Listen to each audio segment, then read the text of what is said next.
let you in deeper than I let anyone else before. Filling up with my broken pieces, took them all and made them yours. Didn't know what my heartbeat needed, skipping out, no I can't keep score. When I lose my breath, boy, you got me breathing. Oh, every little thing you do, every time you hold me, take me higher, higher. Every little thing you do, every time you hold me, take me higher, higher. Oh,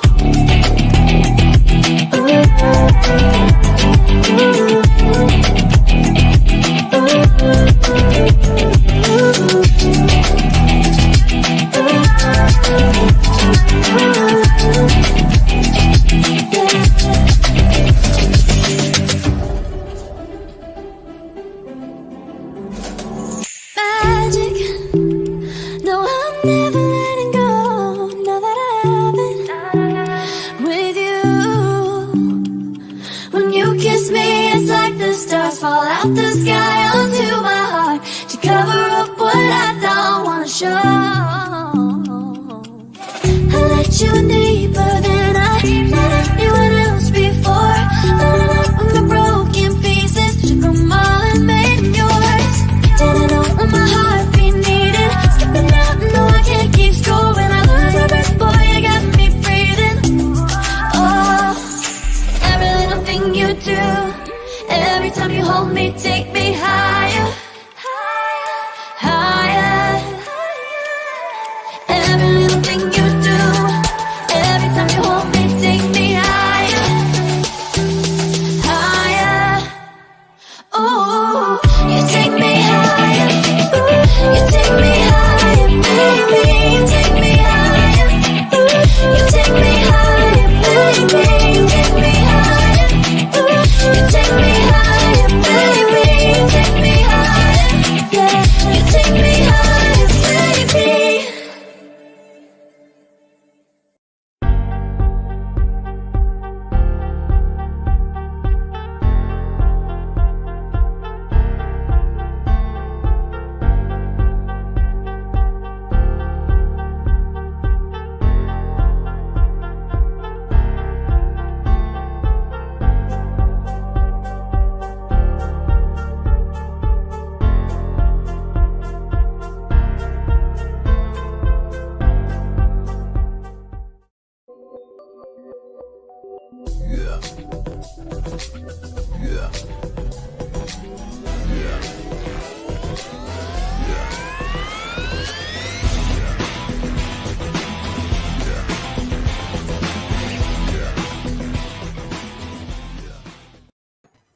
Woo! Welcome to the first episode of Friday Night Vibe. Guys, Friday Night Guys. Gonna take me a while not to make that mistake again. But then again, this is a special. This is not a regular scheduled show. pew pew pew pew pew pew pew pew pew pew pew.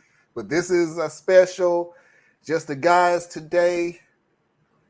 We get to yell, scream, cuss, fuss, all that good stuff. See how I made that rhyme? All that good stuff. Because I'm a poet and you didn't even know it. You got real close to Jay-Z on that one, man. Well, I felt it. I know, man. On your way. I felt it. I have Theas in the house. What's going on, my man? Hey, ain't nothing, man. Doing good, feeling good. How about you, man? I took a nap today. So, yeah, I got off work at 2 and I slept till like 5:30. Dog, I got off at 3. But still, got off at 3. Put this show together today. So, but in all seriousness, it really wasn't hard to put this show together. You know what we're going to get into. Backwards and forwards, up and down, lies, deceit, cowardness, the whole genre. So let's see who we got on out there before we get started. Susan, I like and appreciate men in general. Can I stay if I don't interrupt? Susan, not only can you stay, you can also interrupt. This is a show for everybody. We're just gonna come in here and just hopefully we don't lose our minds, but I can't make that promise. Hello, Tracy. Hello. It says hello. Susan said hello. Oh. Hey, Thea's first man in the chat. I see. Thank you for the heads up, Tracy. Totally forgot because it's been so long since Marlon told us about. Really? 7 days ago? No. 6 days ago? Whatever. All I know is Marlon put together this show for us, and you see that he's in a nice remote location. He used up all the budget for him to be able to go with what looks like Maui. And I'm down here in the storm bunker, just trying to hold it together for you guys, but we gonna make it. Well, if there's anybody that I'd rather have holding the fort down, it would be you, my brother. So thank you. It's hey, a nice Marlon, way of saying you left me behind, but it's okay. Pretty much. Pretty much. Get the hell out of there. Hello, Anna. Hey, Anna. Hello, everybody. I'll be bouncing in an hour working with the caretaker. You take all the time that you need, Anna. Appreciate you coming in. A lot more quotes. So, without further ado, you know what it is. Let's get this party started.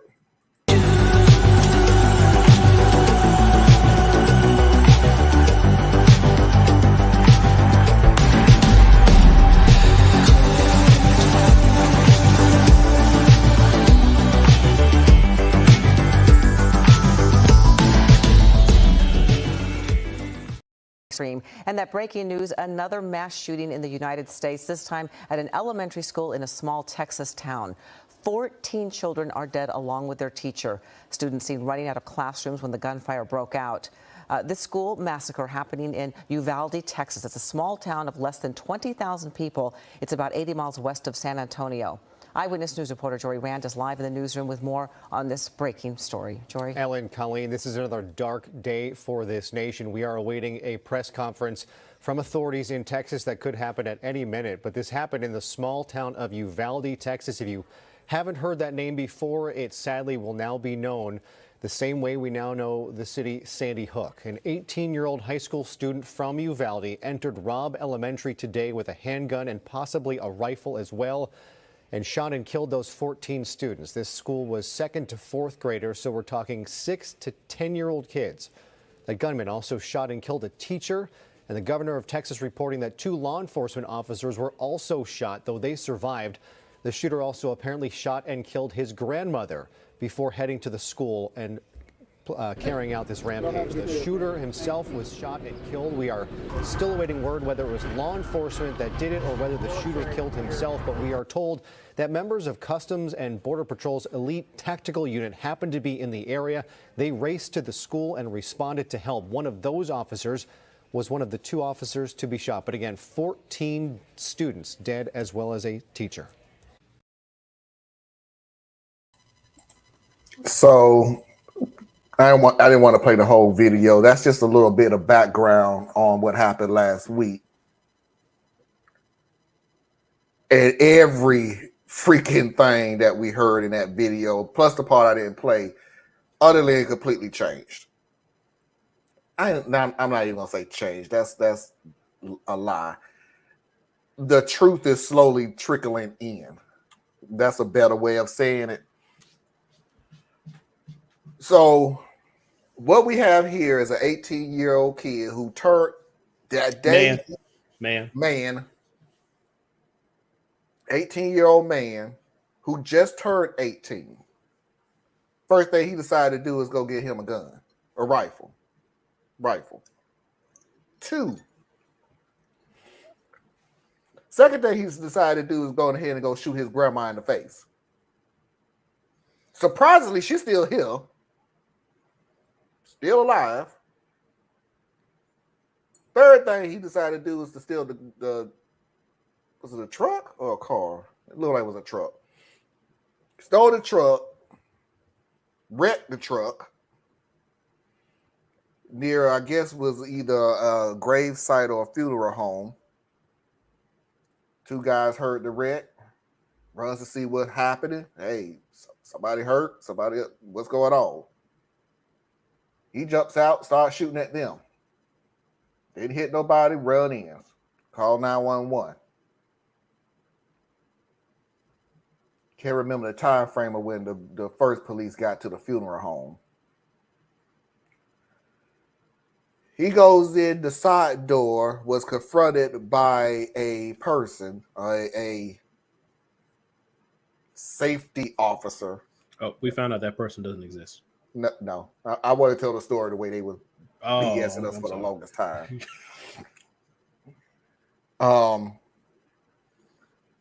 Goes in, was confronted by a safety officer, and this is where I should have said something that don't sound right. Confronted by the safety officer, they exchanged fire, and that story just like poof. So I don't. Did he get hit? Did he get? No, he got. Anyway, barricaded himself in a classroom. Took out multiple kids, 2 teachers. Border Patrol came, shot him. That was the story. And this is why I always try to tell everybody, my fellow broadcasters and everybody else, to sit on a story first. Stop trying to be the first to report something. It's no problem reporting what you know, because they'll tell you what you want to know. But we found out there's some holes in the story. Like Thea said, he was confronted by a safety officer. No, he wasn't. No, he wasn't. There was gunfire exchange between him and the cops that were out there. Can't find where that's possible, considering that there is photographic evidence and video of parents standing at the gate. What has changed? Because none of them was shot. There's video evidence of those same cops holding the parents back, i.e., you have the gall, you have the boldness to hold unarmed parents back. They're supposed to. No, you were supposed to go get the shooter. No, I agree, but I agree. I would have fought you and every other officer on the scene. Doing your job as an officer, you're not supposed to let random people run up in the school with an active shooter. Come on. As an officer, I need to go in there and get this lunatic out of there before he kill a bunch of kids. Which, by the way, is kind of funny considering that you actually did go into the school to get your kids. Yeah, they went and got some of their own kids. They got their kids.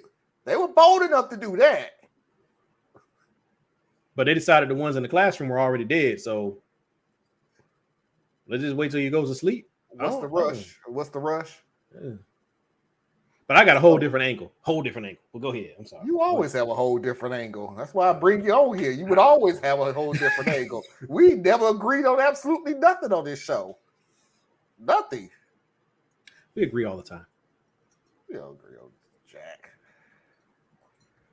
See, I agree with you. You just refuse to agree Journal of with me. Medicine and many other credible organizations, gunfire is the #1 cause of death among children under 18.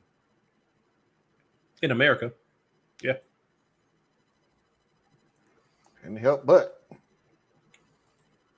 We got lead out the paint and started putting them in the bullets. I got a video to show y'all at the end of the Still got lead in the water in Flint, Michigan, but it's another thing. They're supposed to be working on that. Oh, they're still working on that? Oh, I forgot because we had to move on to the other tragedies.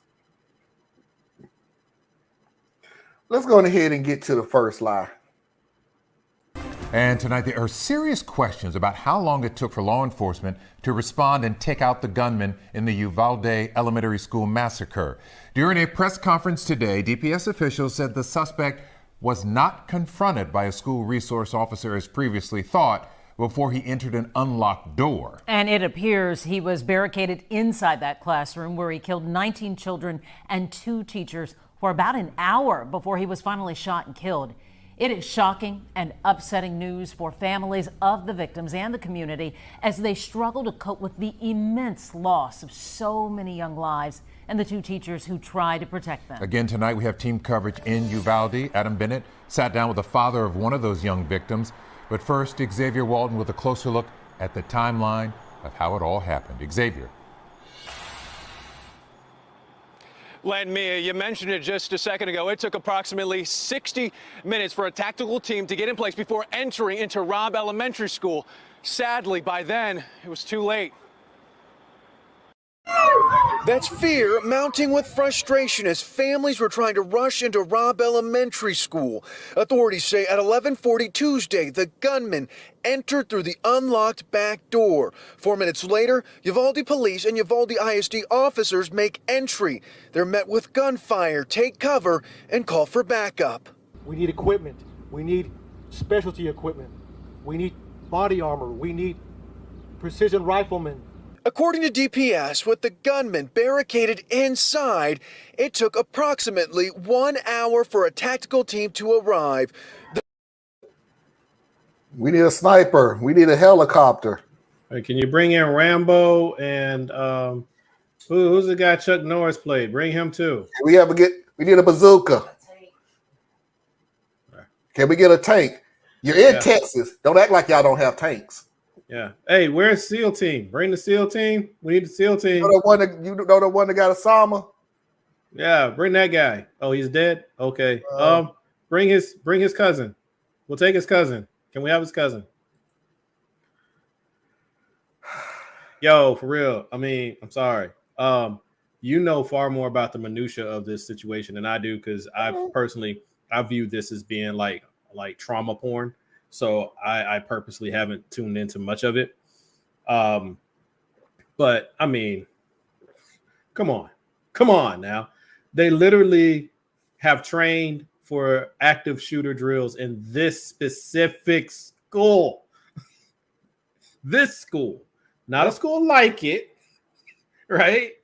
And I don't know. Now this is the cynical side of me, and forgive me, folks, but I couldn't help but my heart couldn't help but drop when I read some of the names on the crosses in front of that school.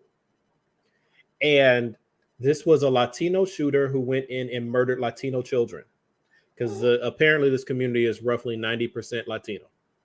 So for all the outrage and shock and awe, my view of America is very clear. They didn't react when white babies were murdered. They're not going to react now that non-white babies are murdered.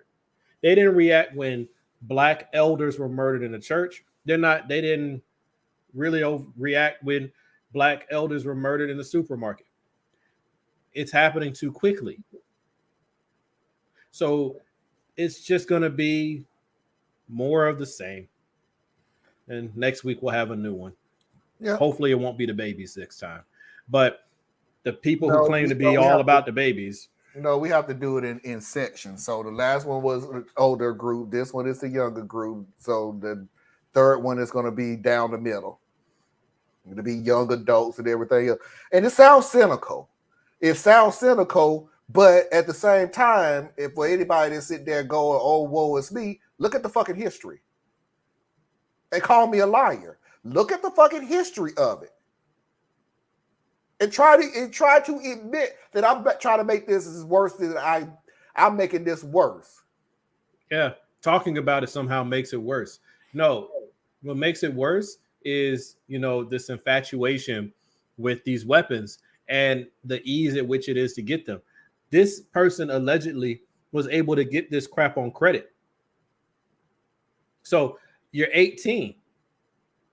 Where the hell did you get the credit card from? I guess when you're about to go kill people, you don't care about the interest rate. So you probably got a really bad credit card, but it was enough to get you $2,000 to go buy 2 guns. That dude knew he wasn't coming out alive. Or even if he came out alive, he wasn't going to pay the bill. So sorry, dark humor. But we're just in that situation, man. And now we're having the whole kid myself. The discussion, the circle jerk motions that they go through of we need more gun reform, or no, we need more armed protection. We need to secure the schools. No, we need to arm the teachers. And I'm like, wait a minute now. First of all, you can talk gun reform all you want to. We got more guns than we got people. And the vast majority of those guns are held by a certain demographic, but nobody wants to talk about them because that's the demographic that has the most power. And they're the ones who are the most afraid. And they're the ones who are most willing to use violence to accomplish their goals. So where are we at? We're in the same place that we was the last time this happened. We absolutely think about it, folks. Think about it. I want y'all to think really hard on this. Think about it. What did we do when they shot up the grocery store? Talked about it for 2 days, and then this happened. And we're talking about this for about a week or two, and then we'll go on to the next tragedy. Tragedy overrates tragedy. Or the gas prices might go up. No, that's the gaslighting thing. That's why we don't politicize everything. Politicizing is their way of saying, please do not tell us the laws that we put together is the reason why these situations are occurring. No, absolutely. Because you want to make it seem like their thought and process is, oh, please do not sit there and try to put the spotlight on yourself by trying to help out your party by politicizing. No, what it's really saying is, oh, please do not bring up the policies that we put in place that cause this. And best believe when you have an individual that flat out told you, A, you don't need a permit to get a gun. B, you could turn 18 to go get a gun. And you know what? In Texas, you could technically be, if I remember this correctly, you can be as young as 13 or 16 and you can get a rifle. Well, guess what? AR rifles are just considered rifles because they're not fully automatic. They're semi-automatic. So for those of you who don't know guns, semi-automatic means you have to pull the trigger each time. So at age 16, technically he could have got these same guns. Netta, who's on Don't Be Scared, Let's Talk About It. Y'all need to watch that show. She lives in Texas. Two things that she said on the show last night that was heartbreaking. One, she said that she went in, and it may have been hyperbole, but it couldn't have been that far off. She got a gun in under 30 minutes. Yeah.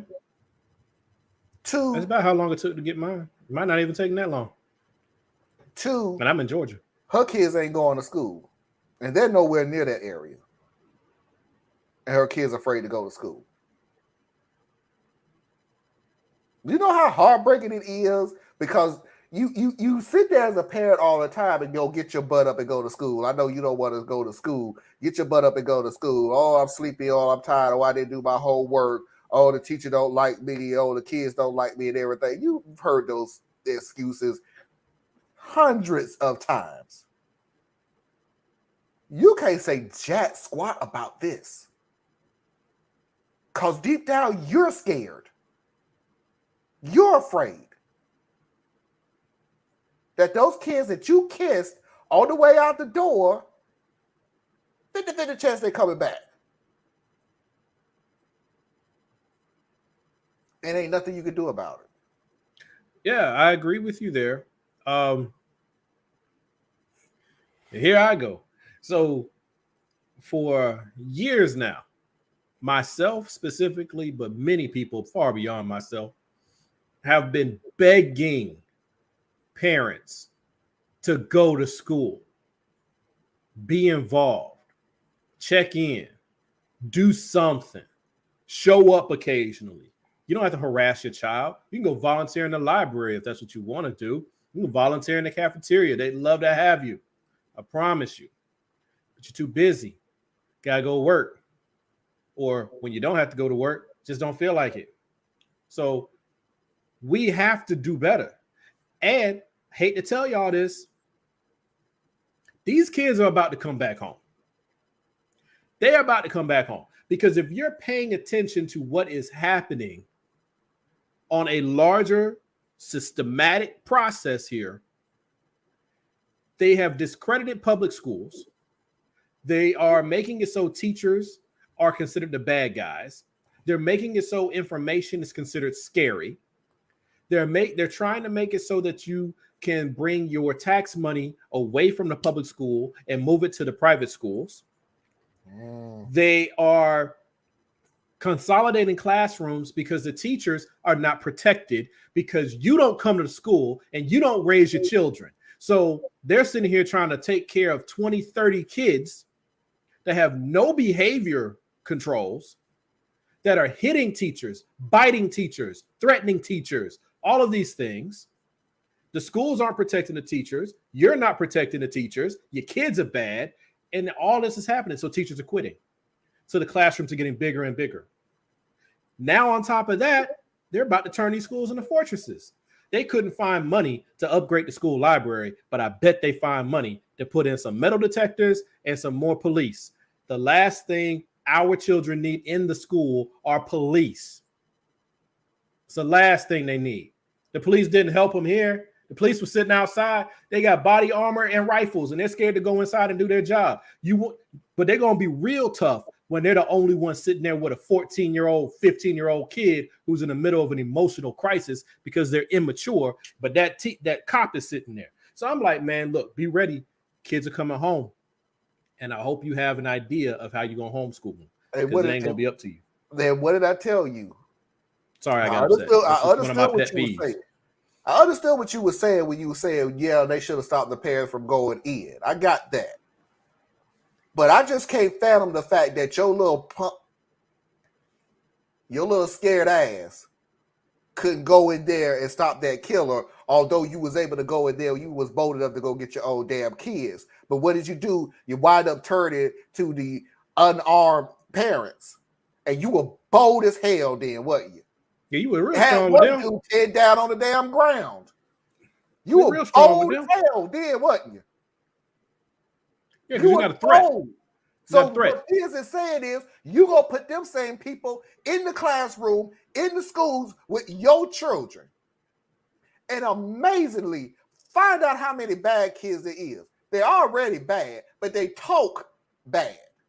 Now, amazing how we already got stories of all them slamming little girls on the damn ground. They're going to lock up every little minority, black boy, brown, any minority, non-white child is going straight to juvie. Okay? And I know people look at me and they're like, Theus, you always on this race thing. You're always on this color thing. Look at the damn numbers. Okay? That's what look at the damn numbers. That's what kills me so much is look at the damn history. Stop this bullshit about you always bring it up. Look at the damn history. There's nothing on this show that we're making up. I'd be happy to not have to talk about race. Real talk. I'd be so happy. I would love to be able to do the colorblind America thing and just talk about class issues because I have a lot of concerns and plans and things like that do boil down to class. But so long as there's a clear distinction in how people of color or people who are not white are treated in this country, I got to talk about that too. And I saw, I think it was a thing that, who shared that? Did you share it, Marlon? No, my uncle. My uncle shared a video with me. And there's this school where they have like state-of-the-art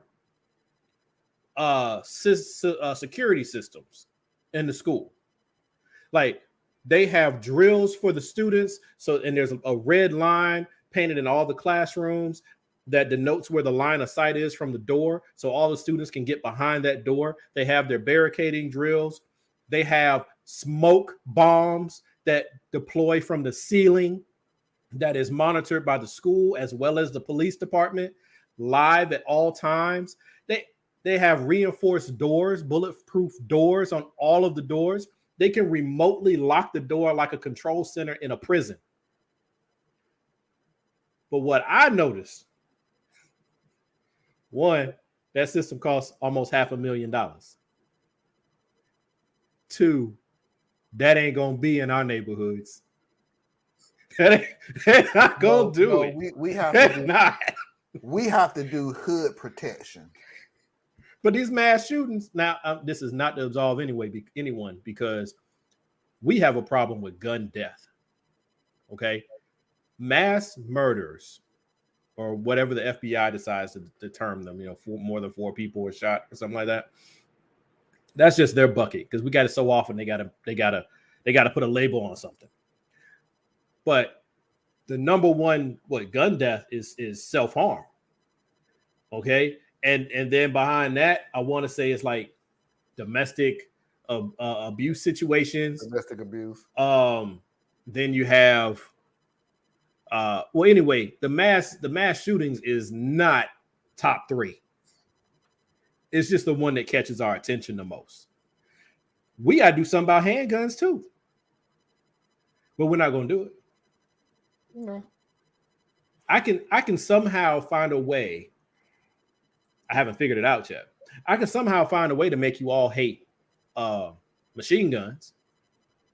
When black kids were running the streets in the Bloods and the Crips days of the 90s, and they all had Uzis and Mac 10s, they sure enough got them things up off the street.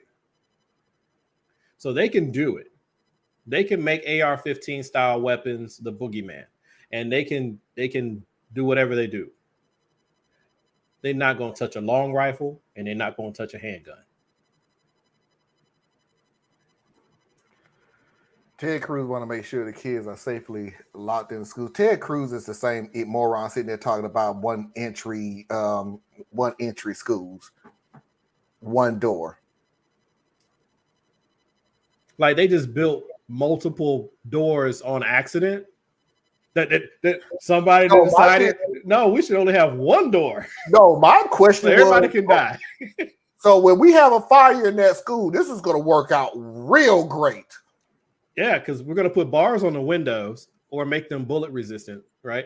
And then we're going to make the doors self-locking, and then we're going to have only one door in and out. So if there's a fire, oops. We all know how to ban these guns. Just start a campaign to arm BLM. It works when the Black Panthers are. Yeah. Oh, trust me. They got a new remedy for that. Because I want you to keep in mind when the Black Panther Party was coming up, that was when Reagan and his cronies decided to go through they changed the gun laws, right? After the Black Panther Party went into the government building armed. Didn't threaten anybody, followed the laws, but that was enough to scare white America. And they were like, oh, okay, we're going to fix that.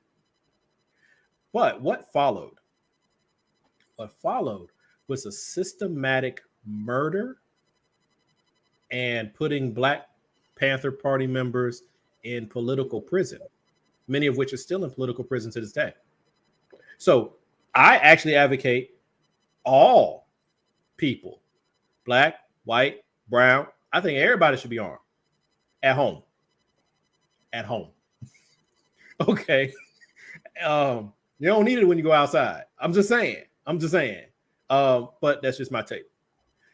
But you go ahead and start arming Black Lives Matter. They will have a wholesale slaughter within 24 hours.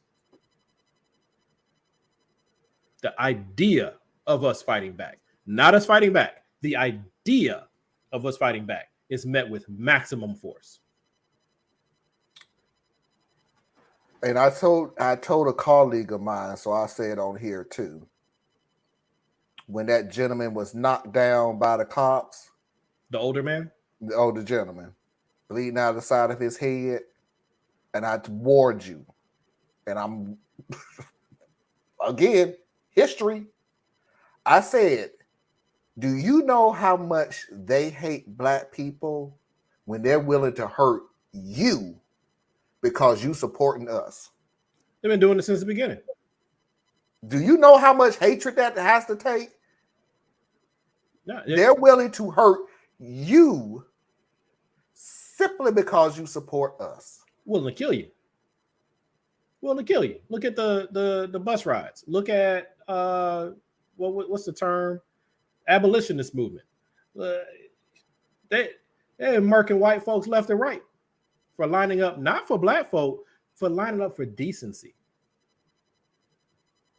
Because it's very much you're a traitor. They don't care. You didn't toe the line. Yeah, it is amazing how you supports a minority is a traitor. You're a traitor to the social Confederate, dynamic. not the Confederate flag, not the insurrection. Support for minorities is seen as being a traitor. Yeah, well, also the big thing is we call it insurrection. They don't. See, if you view the established order as illegitimate or what is the words they like to use, but some negative term that they love to use, some hyperbolic term, then it's not an insurrection.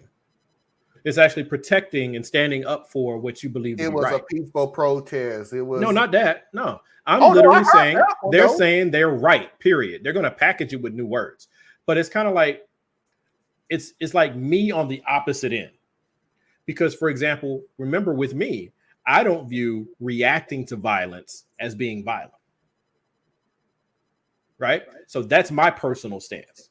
They're saying the same thing, but from their side. They're saying that I will commit violence because I am pushing back against violence. It doesn't have to be real or any of that stuff. It just has to be, I want, you won't give, I will take. What's that old saying? It ain't got to be true. You just have to say it. It's got to be said. Let's go on to these bunch of lies that these people talking about. Abu Ghazal Cat. Oh, sorry. So,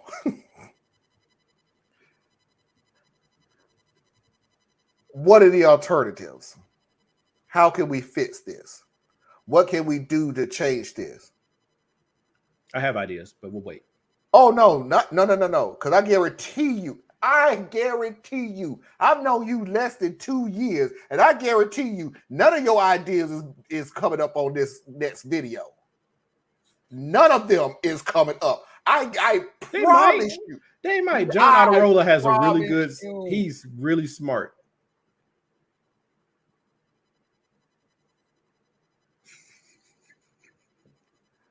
Thank you for the damage report, John Alarola. I tried to find a video myself, but I just got it off of him. So I'm giving all credit to John Alarola on the damage report pre-show. Abu Ghazal Cat put together this awesome mashup of everything Fox is trying to push to get you to not realize the indisputable solution. The problem with these school shootings is not making it possible for these people to have these guns. Here are the different things that they have suggested.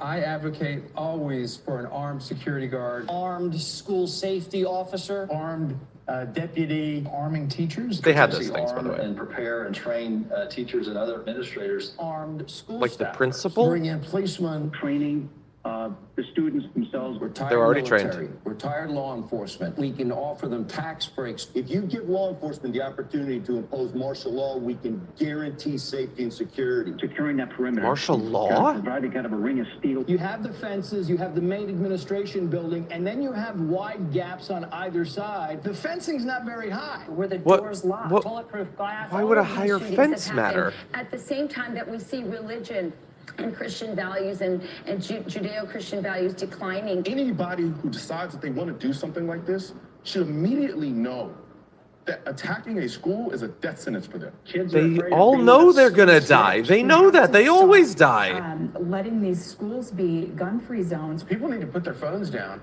and get to know the person next to them. We have spent billions of dollars on COVID-related measures for our schools. Let's take some of that money and divert it over to hardening these soft targets. A lot of these private schools, they take security way more serious. Parents, take your children to church. This anti-police narrative is forcing people not to call police. A series of interlocking doors at the school entrance. Interlocking doors. Triggered by a tripwire, and it traps the shooter like a rat. God is the answer to that. There's a moral rot going on that we all need to dig in and try to address. I vote for decreasing social media exposure. We need to start focusing on mental health. Tell us why you think it's important to pray in a moment like this. It Dear God. Calls for faith and prayer. Why is it that schools aren't protected in the same way that airports? There are some people who It's don't true. want No one had police prayed before. officers in schools with No one had guns prayed to stop because this. other people are triggered. Assault rifle and enhanced body armor. A notification system to let everybody in the school know what's happening.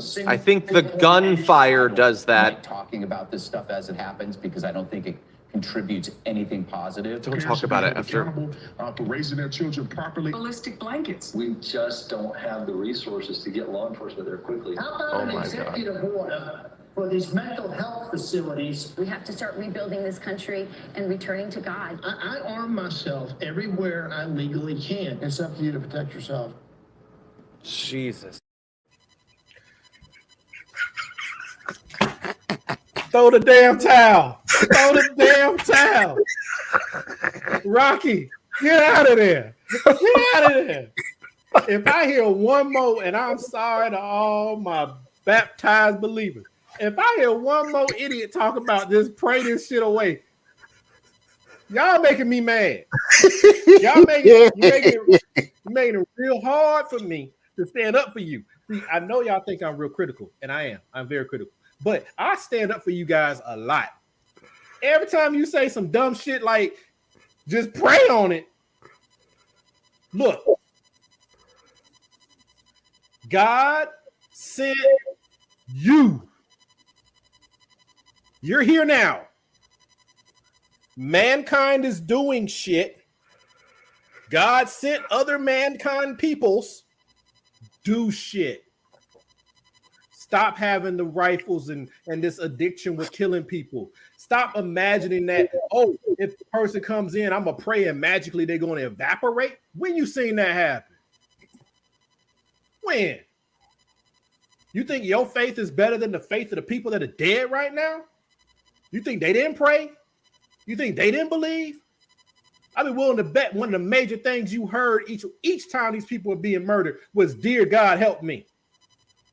But you say pray. Kiss my ass. Then the other thing. All right. Is it just me? Was 1 through like 18 basically saying we need some more guns? Like that was like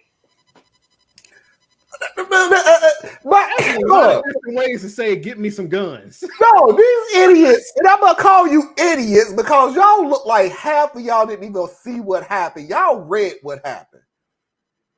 We need more armed security. Fuck if there was armed security outside the damn gate. They had body armor, which was on your list. They had rifles, which was on your list. They had fencing, that was on your list. They had and what food? That fence wasn't really high. What the fuck is you talking about? That'll stop him.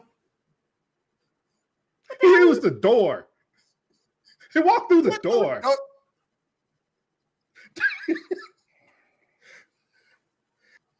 Oh my. I don't even know what the black dude was talking about. I'm sorry. I have absolutely no idea what the hell he was talking about. That's they that guy from the that NRA. they're gonna die. No shit. I'm pretty sure they know that. I think that was Colin Noir. But it's just they had to come on. Well, you need to raise your children better. No shit. You know what helped people raise their children better? Less poverty. You know what would help people raise their children better? The ability to get them help when you begin to see that your child is not adjusting in adolescence as well as you would like, and having the resources to get them there. See, if you made people less poor, they would be less uncertain, less despondent, less depressed, less willing to do these random acts of violence.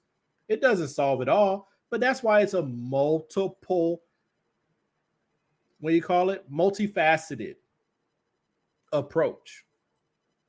People are hurting. People are scared. And if you keep people in those two positions for too long, people break. And now we're seeing babies. I mean, these are children. I heard it said so well earlier today. These are children who will never go on their first date. These are children who will never have their first love.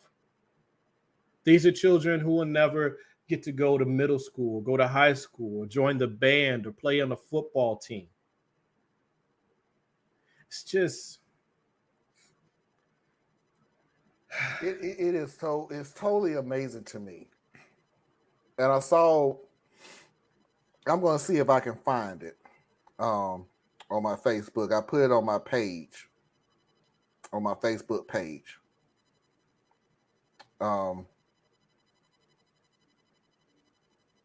It sort of struck you. Yeah, here you go. Let's take a moment to honor the sacrifice of our brave school children who laid down their lives to protect your rights to bear arms.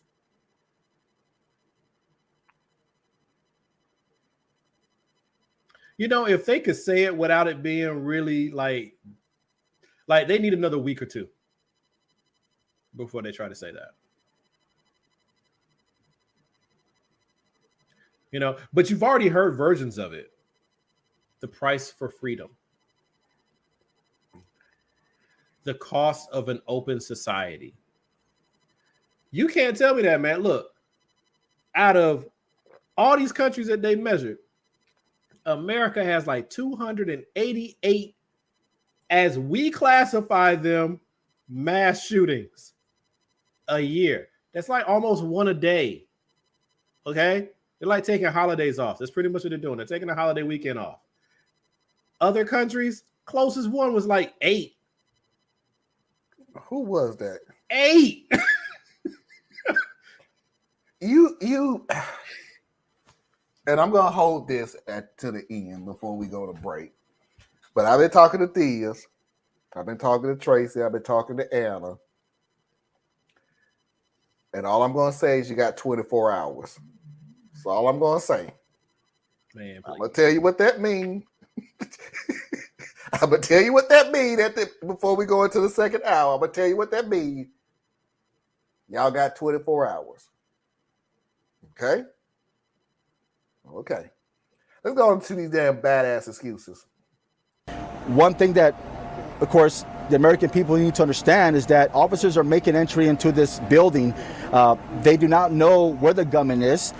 They are hearing gunshots. They are receiving gunshots. At that point, if they proceeded any further, not knowing where this suspect was at, they could have been shot. They could have been killed. And at that point, that gunman would have the opportunity to kill other people inside that school. So they were able to contain that gunman inside that classroom so that he was not able to go to any other portions of the school to commit any other killings. You knew where the gunman was because you was in the school getting your chaps out. Man, so you knew where the gunman was. You knew where he was. Nah. You they don't know knew where he's at. Was. He might have went to the bathroom. He could have been down the hall. So no. When you went and got your kids, where was the gunman at? My question.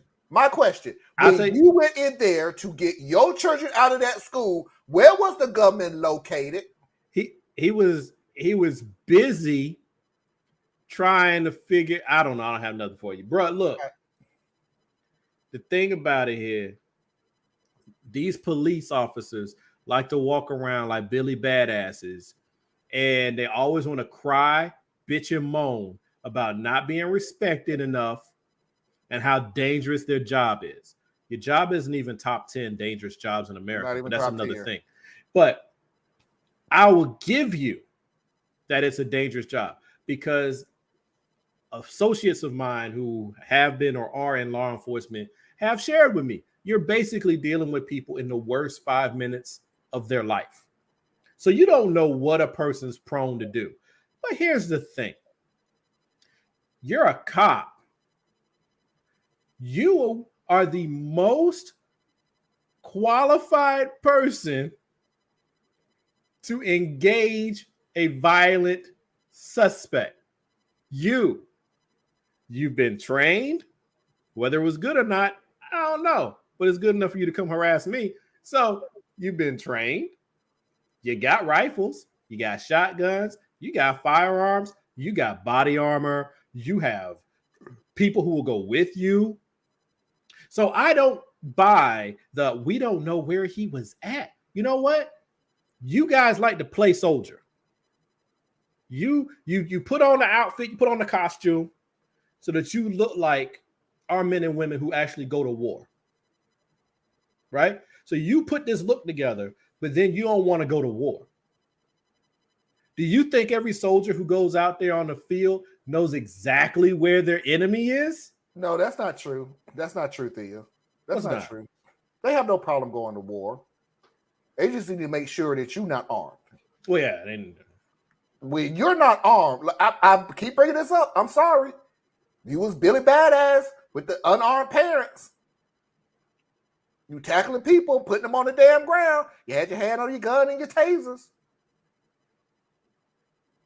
You was ready to go to war with the parents who try to save their kids.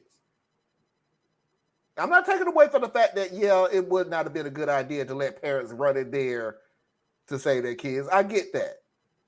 But you were bold as fuck when it was the unarmed parents, though. But when it came with the guy with the gun, I don't know where he was at. I don't know what he was shooting. I don't know what he was doing. Somebody go in there and get Susie. She's safe. I don't know what could have possibly happened. He could have shot back. But here's what I need people. Hopefully you can pick up on this little theme here. Just look at who the police are so brazenly aggressive with. It is almost always the people who present no real threat. It's women. It's unarmed men. It's always a situation, almost always a situation where they have the clear advantage of force. Yeah. So if you want to be safe in America, well, safer, boy, this is going to be like the counter argument to what a lot of people on the left are saying, but you need to arm yourself because the police actually take a second heartbeat when they think they might get hurt too. When those guys, I can't remember the name. I want to say Bundy's, but they were sitting there holding the bridge and threatening police officers and all of that. The police were real patient with them. This is only maybe a decade or so ago. Real patient with them because they had guns. When the Unite the Right thing was happening and they were marching all through the street and doing crazy stuff, police didn't come through with tanks and tear gas because they had guns. I am not saying that you need to fight the police. Hear me very clearly. You need to avoid all conflict at all possibilities because it's just not worth it. The street is never the place that you're actually going to get something done. But I am saying you have a better chance of being able to state your case when the person, I'll put it another way, a person who's willing to take your life is not always willing to give their own. And we just watched that with these officers in Texas. They're tough with the parents.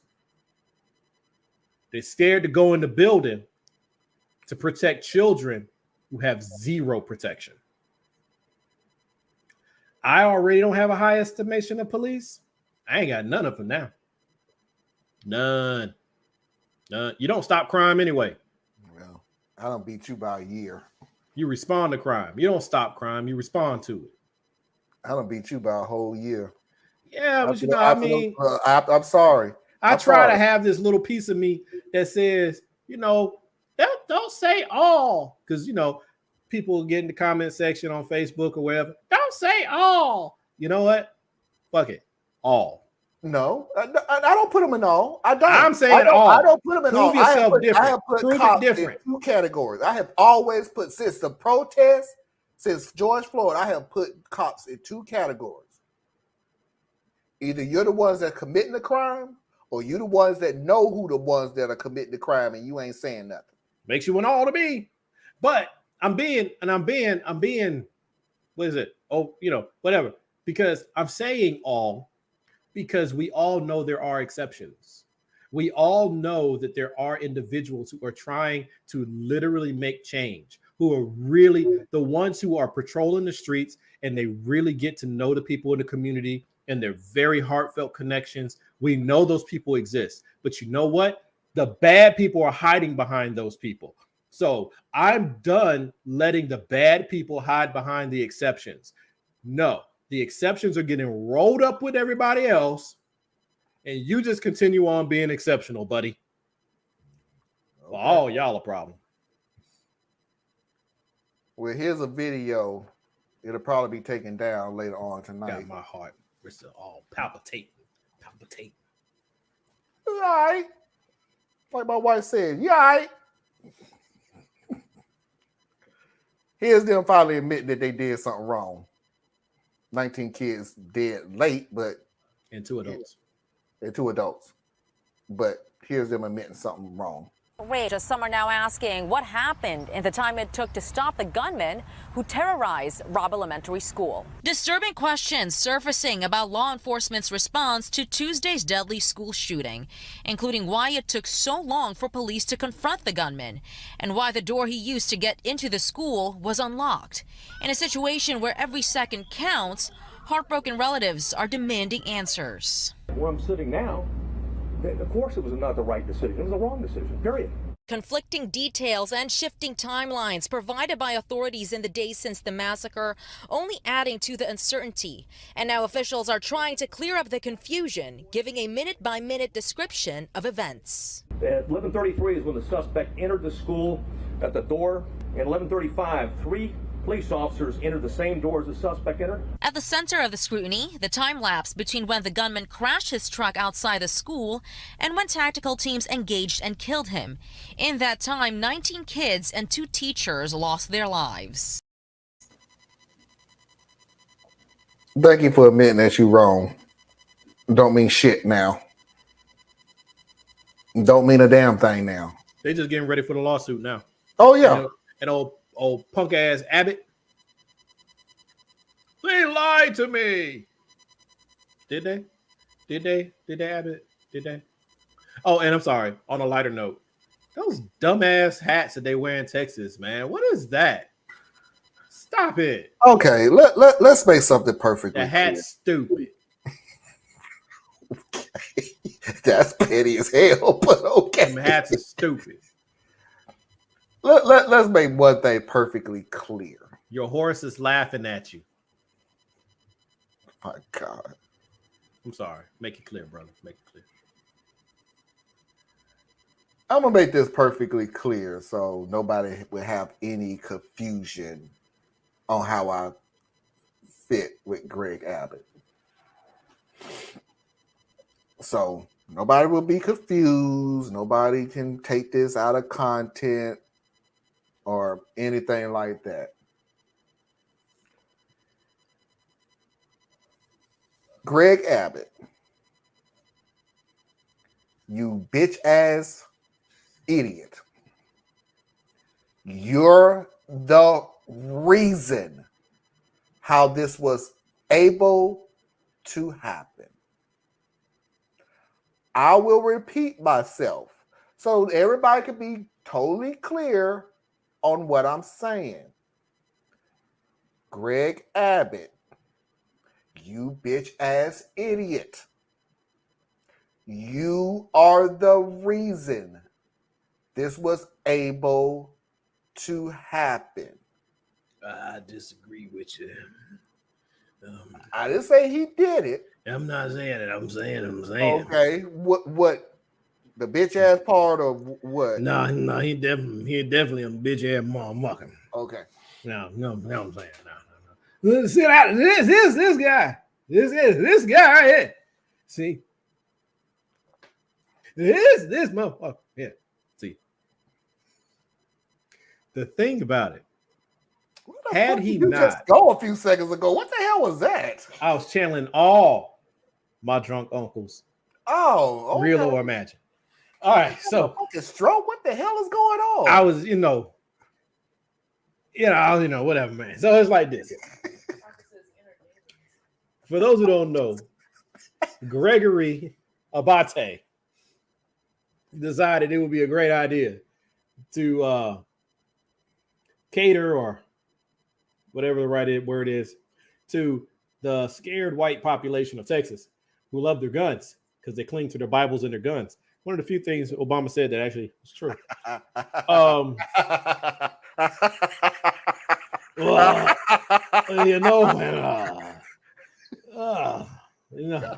knew there was a part of me that wanted to throw up. I didn't know what part it was, but now. But even if he hadn't passed that particular law thing, this still would have happened, because this law precedes that dumbass law.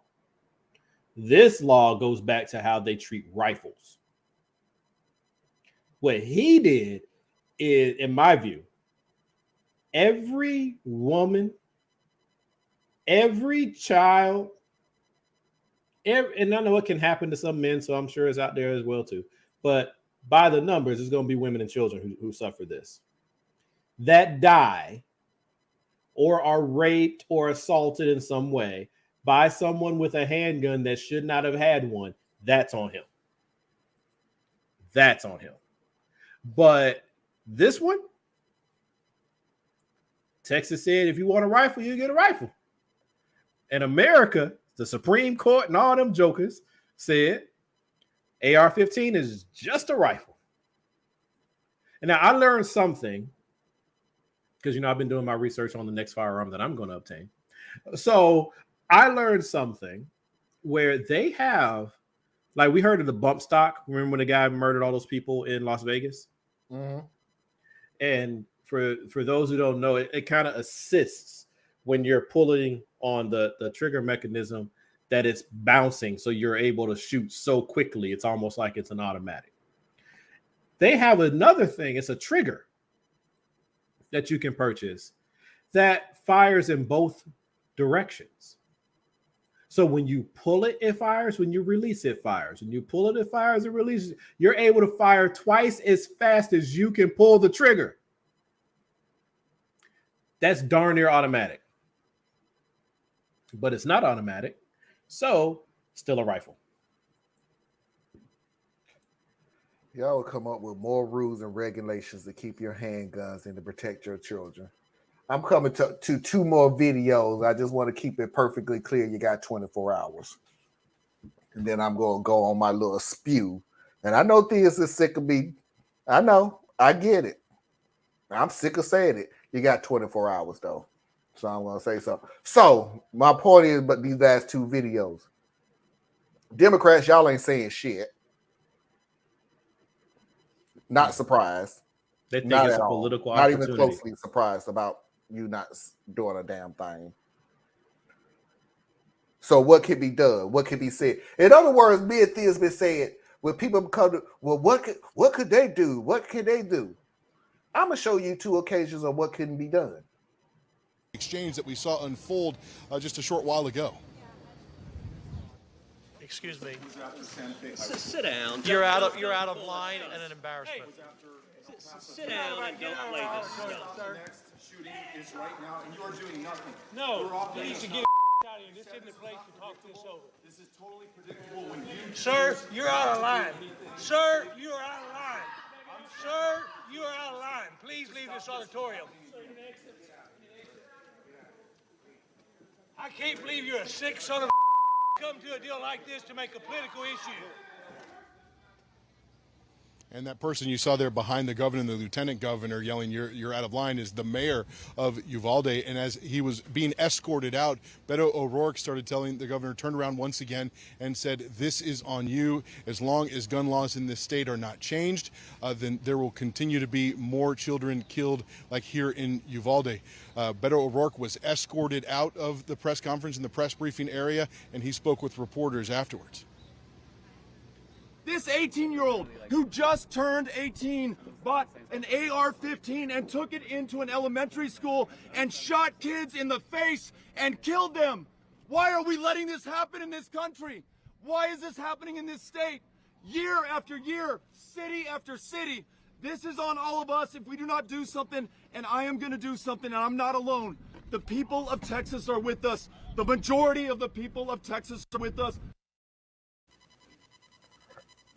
That dude went into the damn lion's den because that wasn't his fan base at all. Yeah, nothing was gonna happen to him though. I'm just glad he said knew what he said. Nothing was gonna happen to him, but I'm glad he said what he said. The dude that was sitting there, you're out of line. You're out of line. The mayor. That's the mayor on a walking stick. How scared are? Ain't nobody scared of you, dude. But you do sound like every villain in like those relic, like Jim Crow movies. You sound just like him. And I apologize, and I apologize in advance for what I feel to say, but I couldn't help it when I saw the video. You're out of line. You need to leave this auditorium. Make me.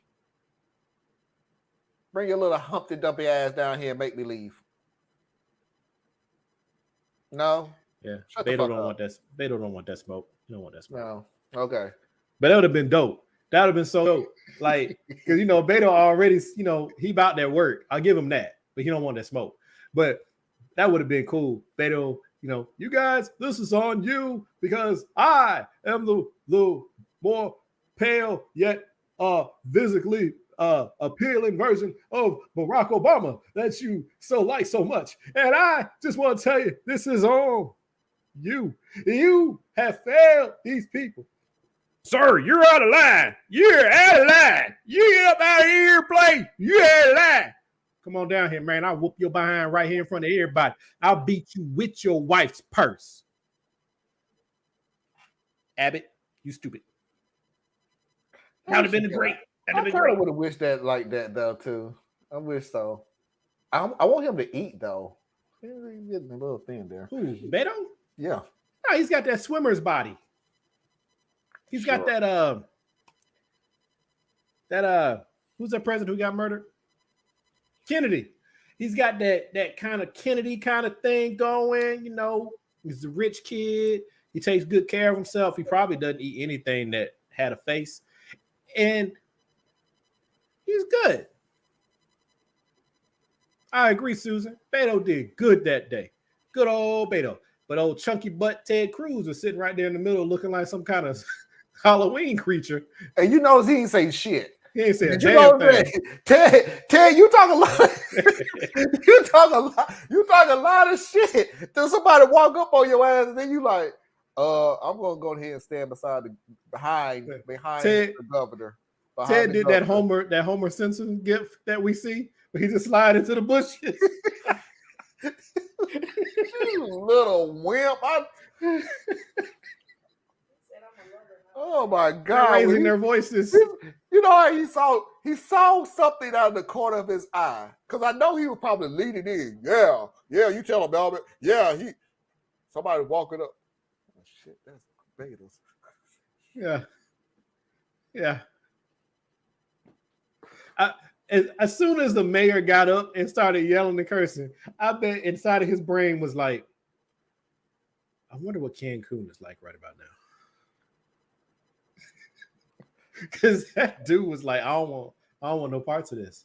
But then he gets back and then he got, I don't know if you got the video for it, but when he got caught by the reporter. I wanted so bad to put that up. I really did. When you try to the reporter had him, man. Y'all bought some wimpy ass damn people into y'all state. Boy, but that reporter, man, I was watching it, man, because he's from overseas. He had that real cool English accent going. And he was like, you know what I'm saying? Yo, Cruz, this doesn't make sense. Pow. And Cruz is like, hi, I don't know what you're talking about. And he's like, nah, Cruz, still don't make sense. Pow. Pow. Cruz like, ooh, that would hit me. But I'm all right. I'm still in the fight. The reporter's like, but it only happens in America. What's going on? Pow. He was like, ooh, that would hurt. And then he said something else. And that was when Cruz got the glow. He says, you know what? America's the best darn place in the world where everybody wants to come and die equally. Well, he didn't say that last part, but that was good. Oh no, he ran off with the just stop doing propaganda. Just stop the liberal propaganda. The liberal media. Just stop selling propaganda. He needed Marjorie Taylor Greene. She would have helped him out. I need y'all to come up with better words. Y'all boring me now. But it works. Yeah, it still works. All right, the next one. The next thing that we could do. That was a politician. I'll give you that. Politician. There's agenda to it. What about sports? Since we left shoot around, 14 children were killed 400 miles from here, and a teacher. And in the last 10 days, we've had elderly black people killed in a supermarket in Buffalo. We've had Asian churchgoers killed in Southern California. And now we have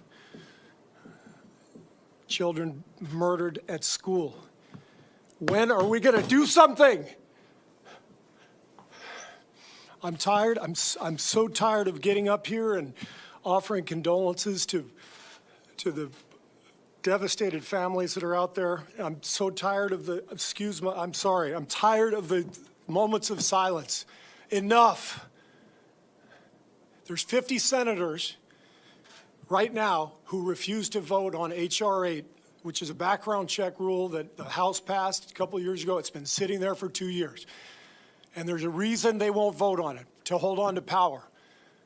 So I ask you, Mitch McConnell, I ask all of you senators who refuse to do anything about the violence and school shootings and supermarket shootings, I ask you, are you going to put your own desire for power ahead of the lives of our children and our elderly and our churchgoers?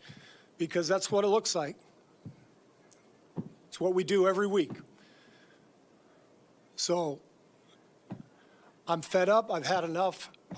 We're going to play the game tonight, but I want every person here, every person listening to this to think about your own child or grandchild or mother or father or sister, brother. How would you feel if this happened to you today? We can't get numb to this.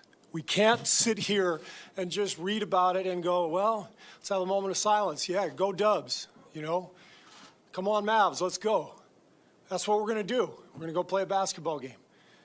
And 50 senators in Washington are going to hold us hostage.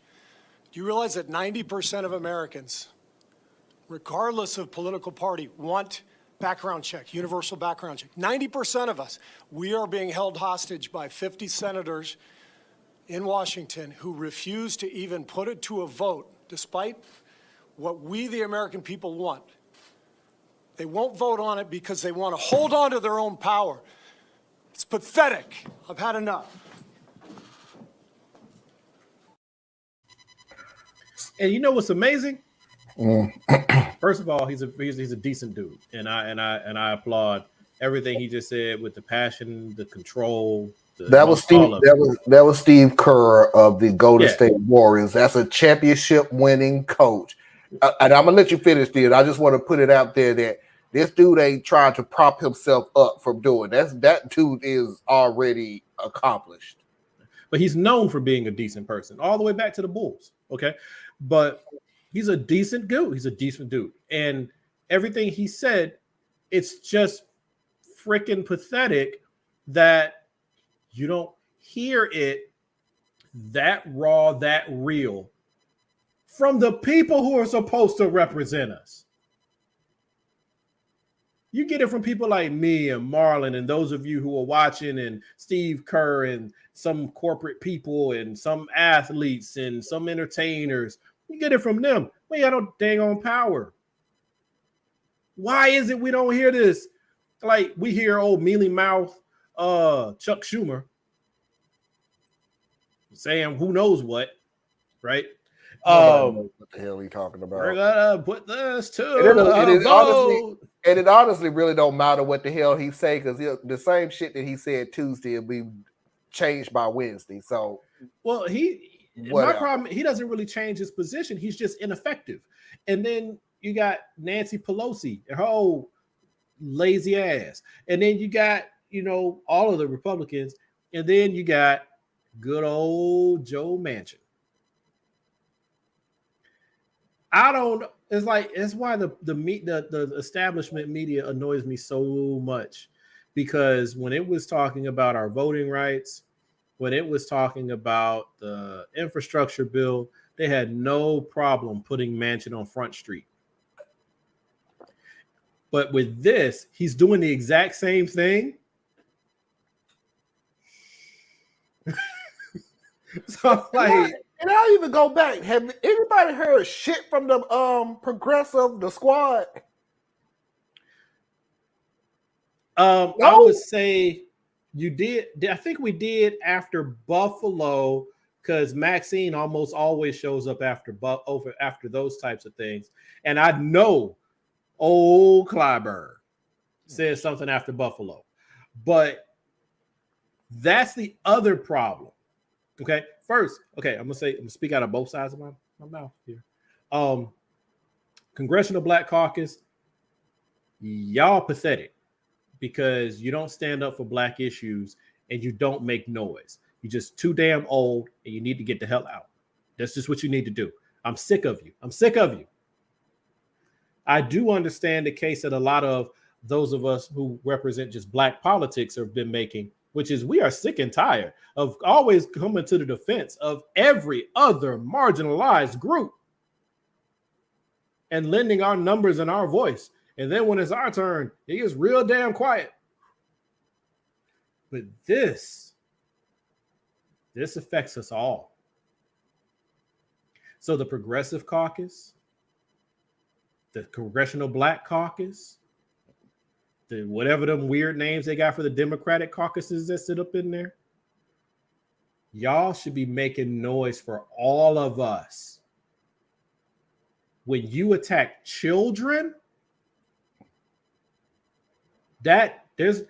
even if all the children were little white children, or all were little Black children, or all were little Latino children, it wouldn't matter. Everybody should be pissed. 24 hours. 24 hours. It ain't even 24 hours now. Yeah, but see, I'm not.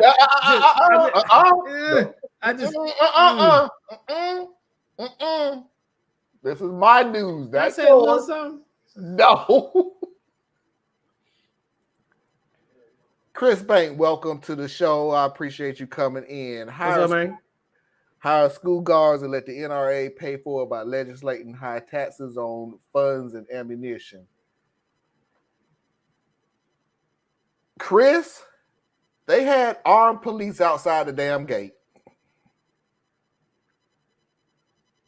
They lied about the dude walking in and was, what's the word? Not even what he met a school guard. What's the word? Yeah, they were saying he was like guard. Yeah, but which never happened.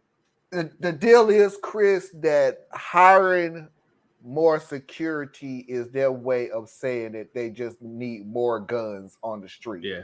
And then we've also have proven that having more guns on the street does not mean that they're actually going to use it in the correct manner, i.e., we had guns outside the gate and they turned it on to the parents. Yeah, I agree with the second half, though, and not so much as targeting NRA. The second half, I agree. It's not going to happen. Yeah, not so much targeting with it. Targeting NRA, because the NRA is already pretty much defunct. But I think that you should make ammo so crazy expensive. It's already hard to find, but it's hard to find because people are scared and they have money and they're buying up all the bullets. So that's why all you people out there want to talk this revolutionary talk, you need to shut the hell up, because you're not ready for what would come, because you don't have the bullets. They do. You don't have the guns. They do. You don't own grocery stores. They do. You don't own farmland. They do. You weren't on the police departments and embedded within the prosecuting offices and sitting on the benches that will then adjudicate your ass for standing up. They do. So y'all need to shut that revolutionary shit up unless you're ready. And now, I hope you are planning, though, because it's going to get ugly one day soon. But on the dumb shit. Sorry.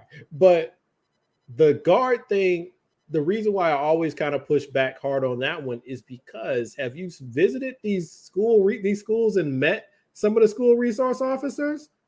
Not all of them. All right.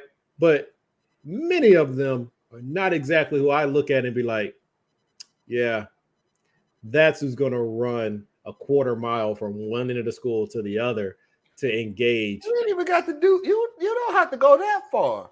Dude, I don't see some cops out here that's just like, dude, seriously, if I run one block, this whole incident is over. You're not going to. One, you're not going to catch me. Two, I guarantee you after one block, you're going to stop chasing me. That's why they'll shoot you. So, I mean, the physical fitness requirements for police officers already ain't where it needs to be, right? But I'm just saying for the resource officers in the school. And then children they're difficult to work with under the most ideal situations. They just are. Especially once you get out of the cutesy elementary school and you start moving to middle school and high school. They're kind of tough to deal with. You want more officers around your kids? You want more kids because they got in a fight when they were 14 years old? They immediately get arrested? I don't, because I know how that plays out. Yep, I agree with you abandoning the assault rifles, but this is another thing, man. Oh my goodness, the more I learn, the crazier it gets. You have to find, and this is how they get around it, Chris, the definition of assault rifle. You assume that, hey, anything that's semi is an assault. You don't understand that these people change the definition of assault rifle as time goes on. We, as human beings with common sense, know the reason why you have these rifles. This is not Homelander. We're not trying to kill bears to protect our families from coming into the cabin to take little Susie. They know what the hell the damn guns are for.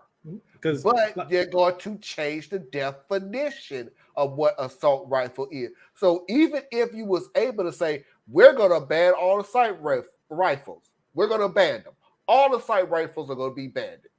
I guarantee you they're going to change the definition of what assault rifles are. Or even then, you can't really define what it is. So, because basically an assault rifle, in my view, is a rifle that you would not use for hunting, right? It's literally designed to kill people. Basically. Okay? Basically. But here's the problem. An AR-15, a quote unquote AR, the rifle, right? That we commonly call an assault rifle. If you take off the stock, okay? That's just the piece that leans up against your shoulder for those who are not familiar. If you take off the stock and you put on what's called a brace. Now, funny thing is, a brace and a stock, they look very much like each other. But take off the stock, put on a brace, you now have a pistol. So an AR pistol is basically the same thing as an AR rifle, except that the AR pistol is often chambered, meaning what type of bullet it uses, in like 9mm or 45 caliber, like handgun caliber rounds. But otherwise, it's the exact same freaking thing. To the point that the ATF has rules about what type of stock or brace you can have and what you have to do to have it. That's it. So you tell me, okay, you can't have, I'm just give you a practical example. You can't have AR-15 assault rifles or those styles, right? And you're like, okay, cool, I can't have that. I'm just going to take off the piece in the back. And then I now have a pistol. Exact same gun, but it's a pistol now.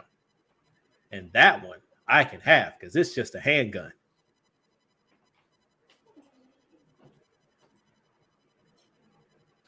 Well, we're at the end of the first half.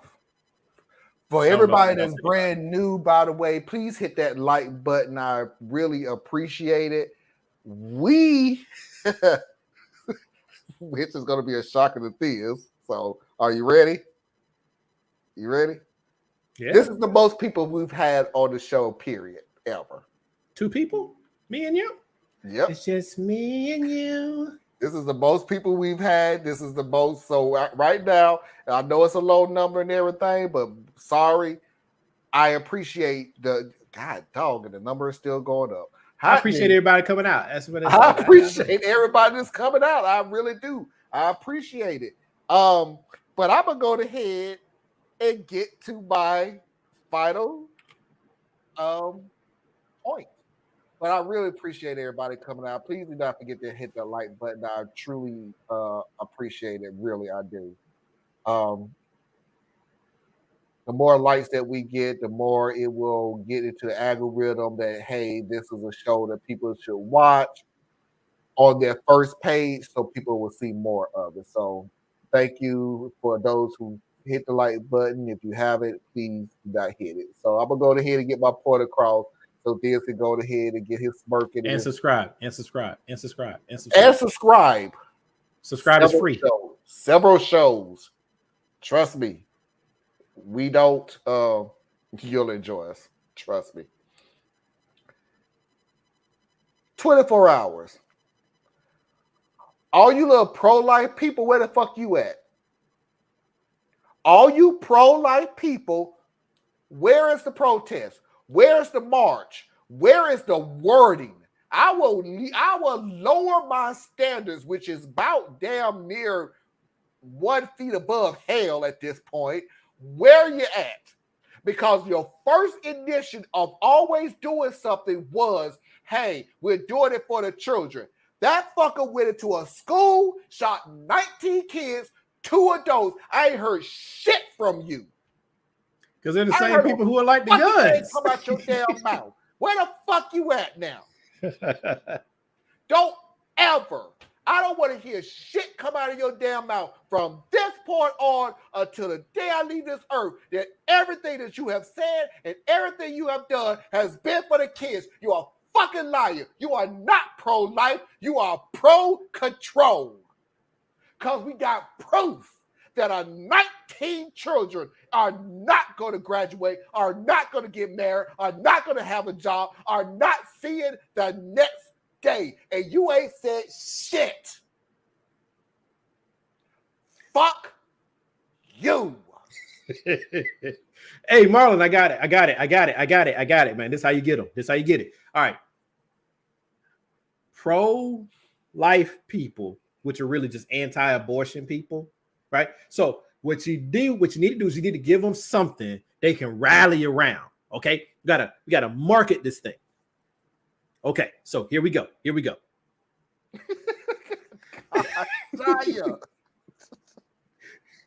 a new one. I ain't heard that one. I like that one though. Oh, like Beyond. That's all right. I like it. It's pretty cool. Okay. But check this out. So hold on one second. Hey, Mama Heart. Hey, Mama Heart. So we know that they're concerned about the unborn child because, as they say, that fetus might be a Jesus. Well, then the baby's born, and they're able to kind of look at the child apparently and decide, even though I think Jesus didn't step into his ministry until he was almost 30, but apparently this child not going to be a Jesus. So if we want to bring them in, we have got to give them a term that they can work with. And I am thinking something along the lines of post-birth abortion.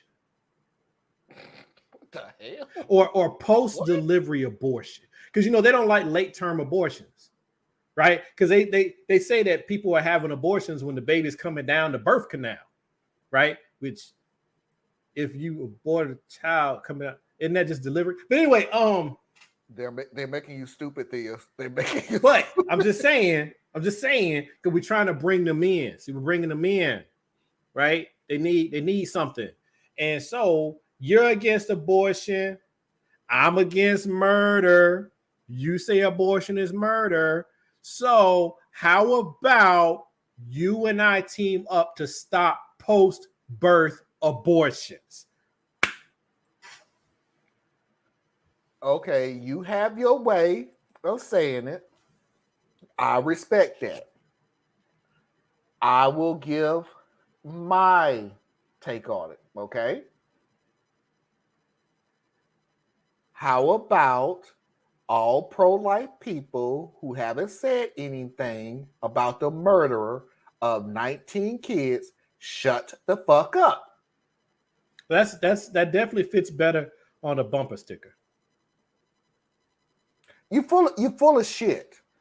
I'm sorry. But they've been full of shit, I would literally tell a pro-lifer right now, you full of shit. Bruh, they know this, man. This is satisfaction on my part. This is not satisfaction for, hey, this is going to change their mind. Hey, maybe maybe Marlon right. No, at a certain point, you got to come to the conclusion that they're not going to understand a damn thing. So sometimes you got to do self-satisfaction. Fuck y'all. And thank you. You were almost with me. Because I say you acknowledge a thing for what it is so that you know what you're fighting. So I don't need for you to ever acknowledge the hypocrisy in your positions. I see you as an enemy. When you are against the right of a woman to protect herself after she has been raped, murdered, or whatever reason, I don't even care. Whatever her reason. It's Tuesday. That's still her call, okay?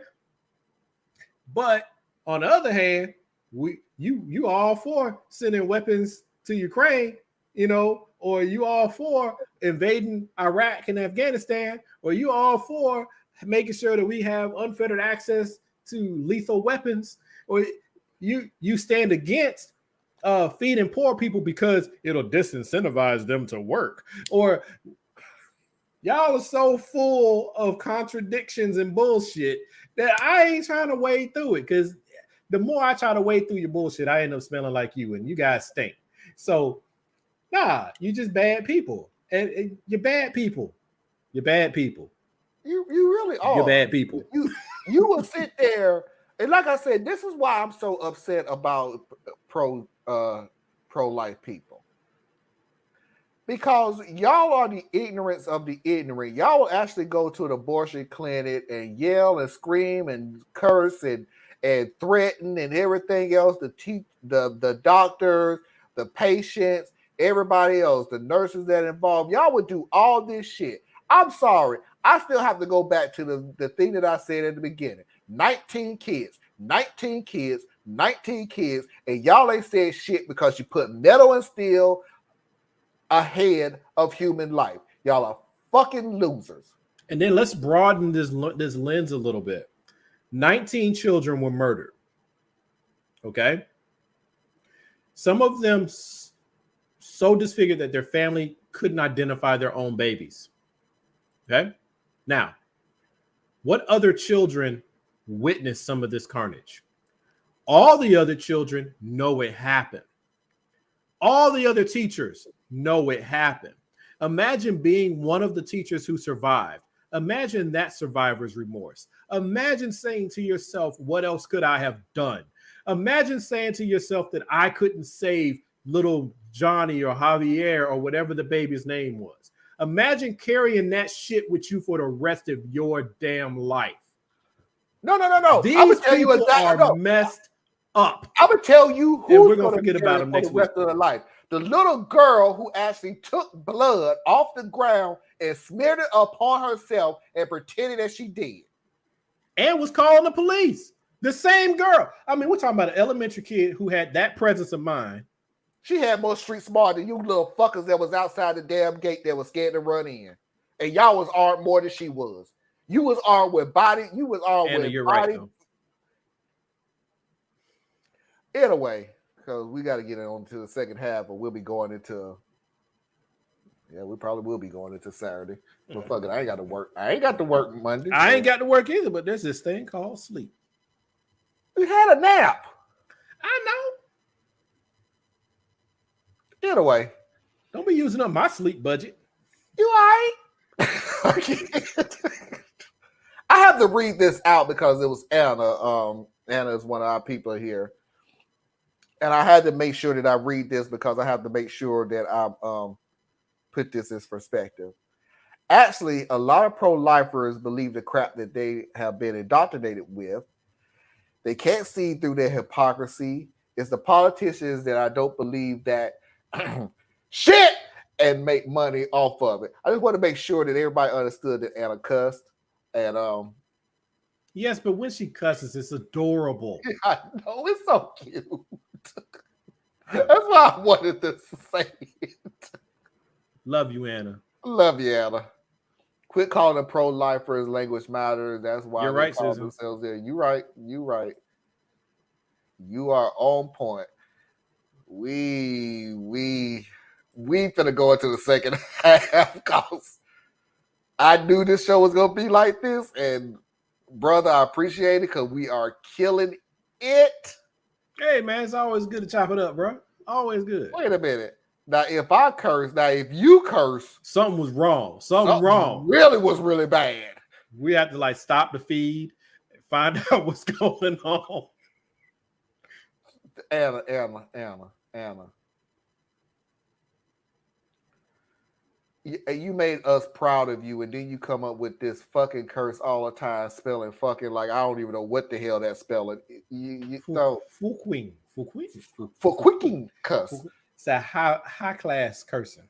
For quicking cuss. Fucking. See how you mess up, Anna? See, maybe it's us, and it is. You're welcome. No, I think it's you. I'm the angel. You're welcome, then. Where's my little halo? I don't know. It doesn't show up on the video. It's something. We're going into the second half real quick. We're going to take a 3-minute break for everybody to refresh and reboot. And we will see you on the other side. Please do not forget to hit that like button.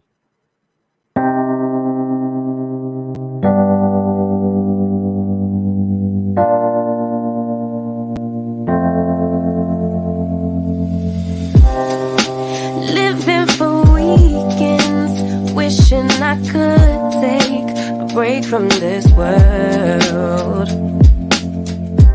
Running on a hamster wheel, but searching for something I can't feel. I just wanna be a lost girl and fly. Take a breath, feel my wings spread, levitate above the ground and make eye contact with clouds. Now I'm rising, I'm soaring above it all. I just wanna be free, finally.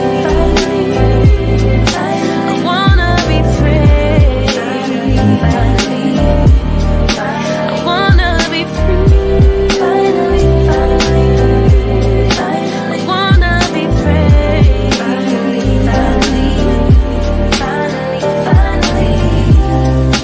I always daydreaming, never imagine I lose my spark. Living in this crazy time, putting back the pieces of my mind. I know how to run from the dark and fly. Feel my wings spread, levitate into the clouds. I'm so high above the ground. I'm rising, I'm soaring above it all. I just wanna be free, finally. I wanna be free, I wanna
Whew.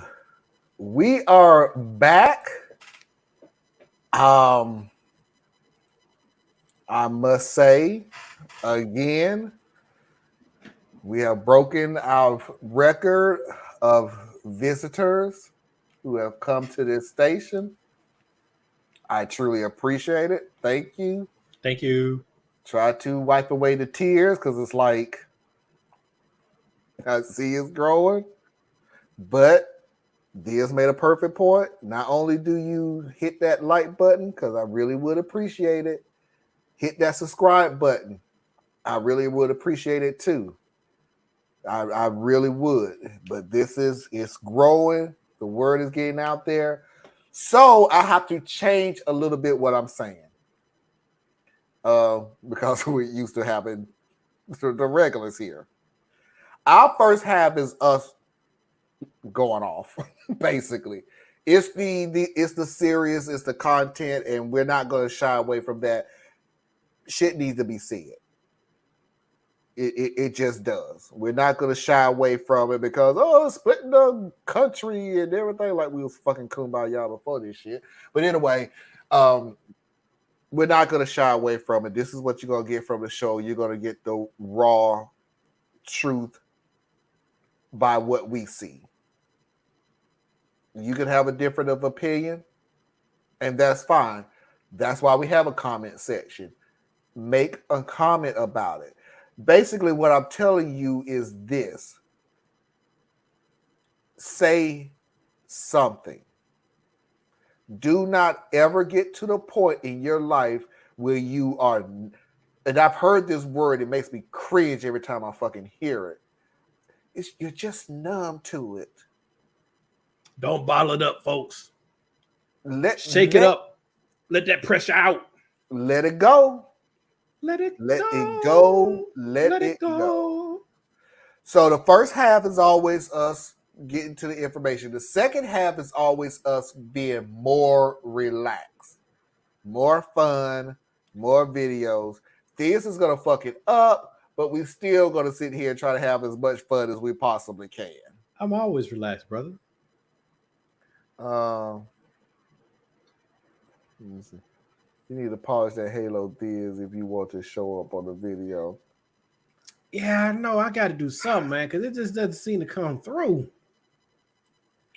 And let's try to do BS us. I like spelling like that all the time. It's old English. Okay, whatever.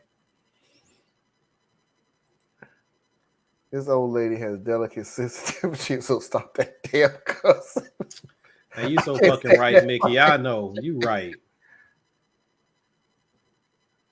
I remember when I was little and I literally had an old lady that said Marlon's that. fault. So fun. Oh, good. I had an old lady, big mama, always in the neighborhood. Every neighborhood has a big mama. And I remember that, and it took me until like 5th or 6th grade to kind of catch on to what she was doing because we was little badass kids. And we was cussing on the porch and everything. And she came out, stop all that fucking cussing. You ain't got to talk like that shit. We was like, okay, and everything. And it took me to the 6th grade when I realized, wait a minute, you're trying to stop us from cussing by cussing us out? She was speaking your language. The funny thing about it is that's how I learned the damn language. How you think I learned cussing? I didn't learn it from her. Hello? You ain't learned that from her. See, she come from the stylings of a young Malcolm X. See, Malcolm X taught us that you must speak the language of the person that you're wishing to interact with. So if she's trying to engage you little hooligans, she had to speak hooligan language. Okay, so the people really just want the guys, Tracy. No, it ain't that. It's one of those things where it's like, let's get in while we can because we don't know when the next one's coming up. Or maybe it's Friday, so people got a little bit of time, and I appreciate you for spending that time with us. It. So I appreciate you spending your time. Come back on Saturdays, come back on Sundays, come back and check out Tracy and all her work, and check out Anna and all her work. And you know, periodically I might do something, but it's been a minute. So we'll see you the next president. Anyway, so just to give you this perspective, what we do is relax, unwind, cool off, and everything else. So what we're gonna get into is, am I the asshole?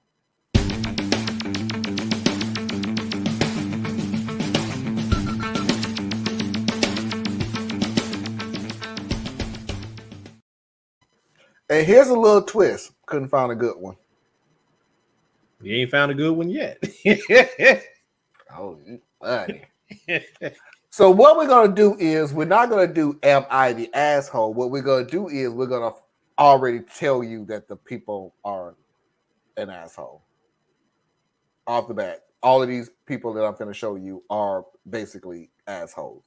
I just think they're funny assholes. Don't ruin it, Marlon. Oh no. They're oh god. Okay. You're right. I'll just give you a glimpse. I'm an international student who moved into off-campus housing. It is an apartment complex with studio apartments, single tenants, occupied by almost exclusively students at the university a couple of minutes away. The day after I moved in, a guy, the choosing beggar, knocked on the door. Following was the interaction. Hello. The choosing beggar shows me his phone. Is this your Wi-Fi? Yes. Is it fast? I guess it's 60 Mbps. Oh, alright. Huh? Okay, give me the password. What? I don't even know your name or who you are. I am choosing beggars from downstairs. Give me your Wi-Fi password. I am sorry, no. But my friend used to live here before you and he let me use his Wi-Fi. I am sorry, I can't. The previous tenant moved out a week ago and I haven't had Wi-Fi. Give me your password. I am sorry, but the answer is still no. I need my entire bandwidth and I work from home and need a private network for my research. The choosing beggar gives me the stink eye. You have 60 Mbps and can't even let me use it? Stop being selfish. First of all, you didn't even ask me politely or offer to share the cost. Even if you had done that, as I explained, I can't share my network due to privacy concerns. That's it. The answer is no, and that's final. Bye. I close the door to his face. I see him walk away after a couple seconds of standing at my door fiddling with his phone, trying out passwords. There is no way he could guess because he had not even asked for my name, let alone my random generated password. I had put in a strong password and Mac ID filter. Basically, I need to approve the device before it can even connect with my password, so I knew there was nothing to worry about. I saw him every now and then for the next semester, and he gave me the stink eye like I stole his dog or something. After that semester, he moved out and I never saw him again.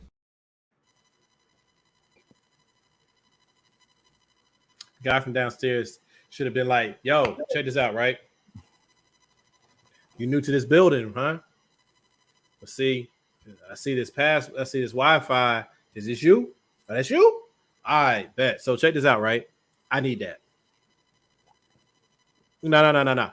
I need that. So I need you to run me that password.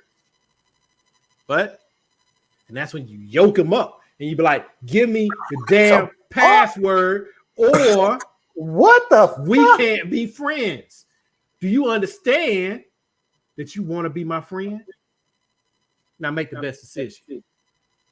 Okay, the best decision is I'm going to see how far I can stick my foot up your ass for putting your hands on me about shit that I'm paying for. Yeah. Trust me, we ain't about to be friends. We ain't gonna side to side, just bounce the head off the doorpost. Yeah. We ain't gonna be close to being friends. What? I ain't neighbor who did the same. I ain't never in my life. You must, man. You too nice. You too nice. First of all, the dude had too many back and forths.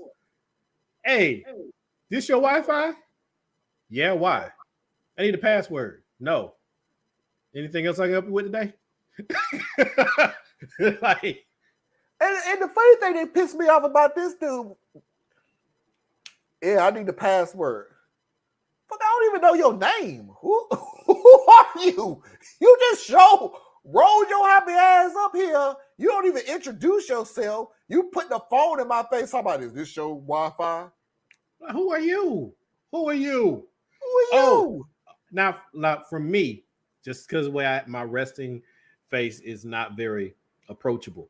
So it wouldn't have gone very far. But the fact that your counter argument was, my friend used to live here. Oh, by the way, I'm sorry, Ab.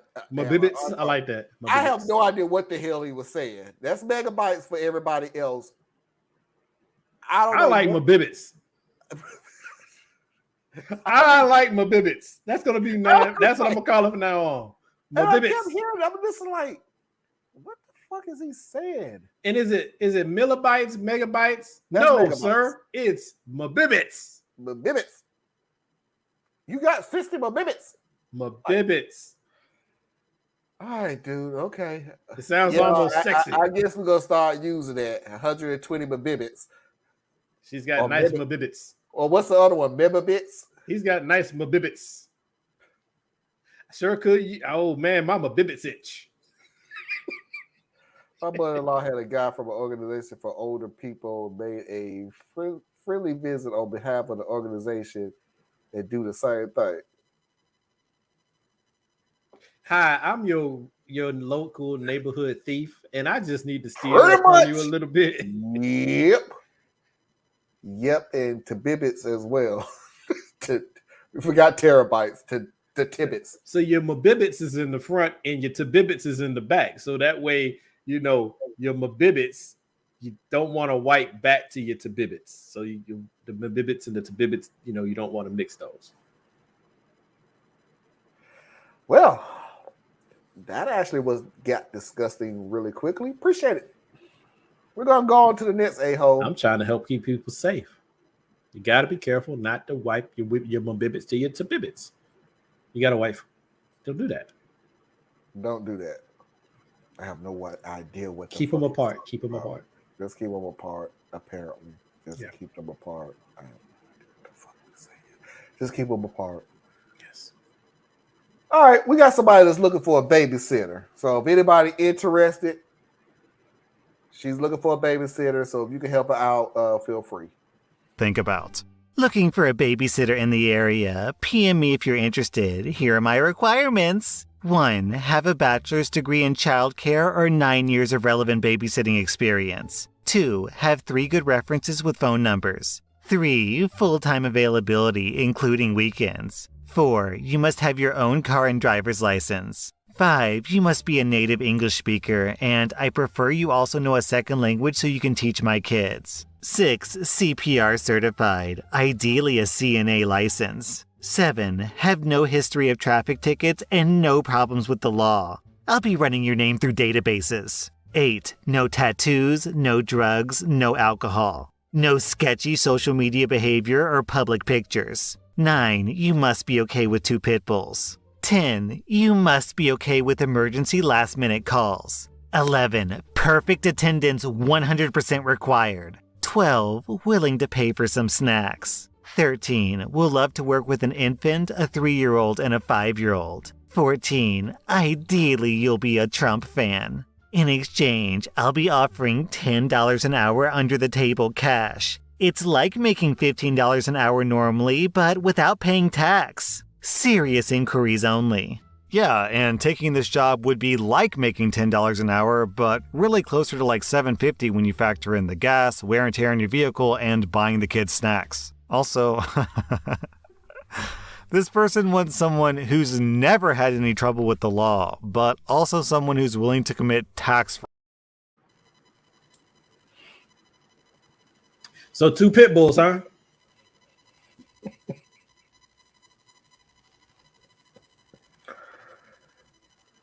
You can't have no record whatsoever. You can't have no tattoos. Or tattoos. You could commit tax fraud. Tax fraud is okay because you're stealing from the government. So, and the government's bad. Oh, and please teach my child a second language. You want a nanny. You want a nanny that hasn't been caught committing crime yet. So you want a really efficient criminal nanny.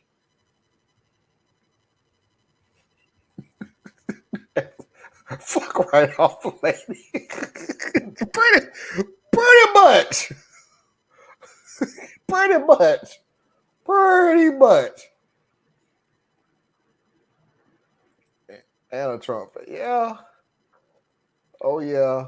Fuck right off. Fuck right off.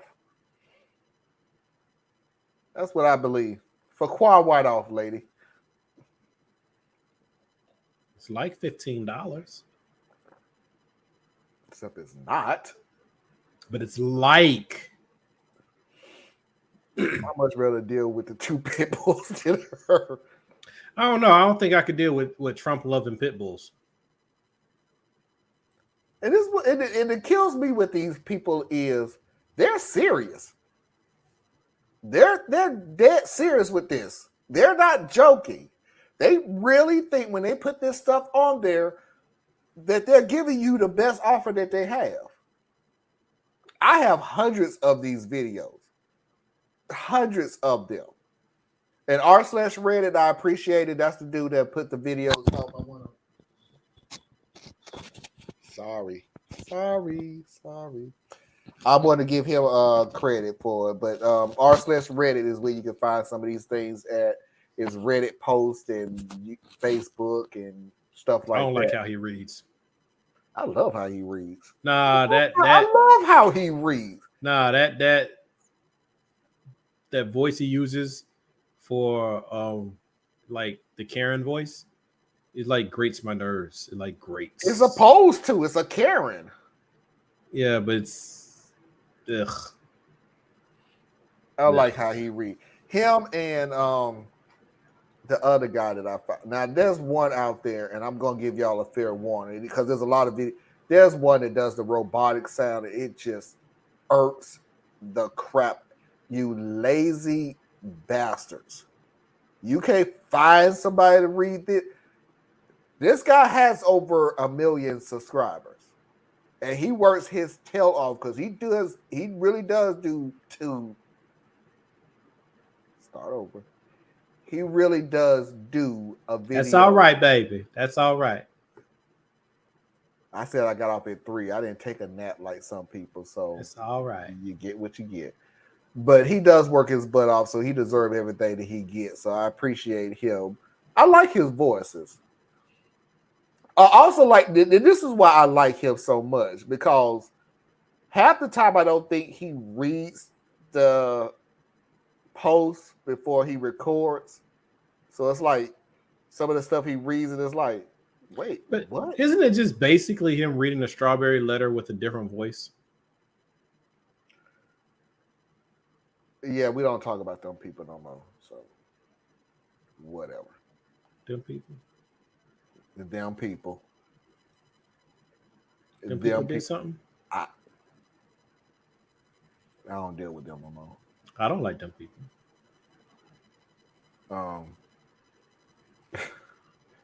Those dogs are innocent though. No, they're not. Those are Trump loving pit bulls. Trump loving pit bulls. I bet her children are, but you know damn well they are. You know they bad. Entitled people from Reddit. It is, but I my favorite one is choosy beggars. Entitled parents sort of like I was enjoying them, Anna. I really was, and then it started to actually trigger me because it's like, yeah, you're telling stories. It's kind of like effing with kids now at a young age, and it's sort of like, okay, this goes from funny to cringy. So I have to be real careful. Choosy beggars, none of that stuff ever cringed me because it's like, dude, you're just a fucking idiot. I don't have no idea. But I do listen to Entitled Parents more. I listened to the last one I listened to was the parents who wanted the kid's house because his house was bigger and better than their house. So they should trade houses.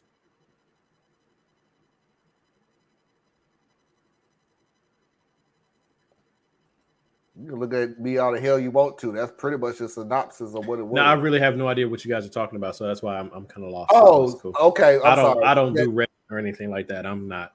I don't know. Reddit breaks down all these idiots. So choosy beggars, entitled parents, Karens, I don't work here, lady. I do work here, lady. They break it down into different titles. Oh, okay. Well, Susan, that doesn't matter because Trump doesn't like poor people either, but they sure are rallying in his defense. Trump has a rally with the NRA. Trump loving pit bulls. Trump has a rally with the NRA this weekend. Is it this weekend? Yeah, it happened either today or I think it happened today. Yeah, they banned guns. Huh? They banned guns. You Cool. can't bring a gun to the NRA. Oh yeah, the NRA won't allow you to have weapons at their assemblies, but you need to have a gun everywhere else. Some of them have this time. I can't make this crap Hypocrisy doesn't matter to these people. That's why it's like there's no point. There's no point. Look. If I was to write this, if this wasn't even national news, and I wrote this down, and I handed it to you, you wouldn't believe it. That's been their rule for you ever forever. heard in your life. It's been their rule for forever. You can't have weapons at any of their events. Anyway, we're going to move on to the next one right here. And I'm going to repeat myself several times. I have a bunch of people watching now. Parental guidance suggested. I repeat, parental guidance suggested. Yeah, don't be letting your kids watch this shit. Do not let your kids watch this next one. If you're offended, in a sense, thank you for coming in. I appreciate it. Or go get you a cup of tea or go use the bathroom or everything else. I'm going to play the video because I thought it was funny as crap because I didn't see this coming a million miles away. But this is the guy's show now, and me and Thea's have become close, so I kind of know his humor. So I was like, yeah, Thea's would like this one.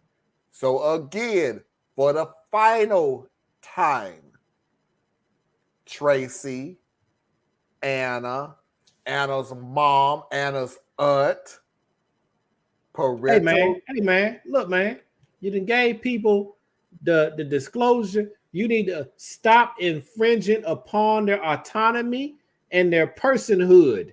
I will not stand for it. I shan't.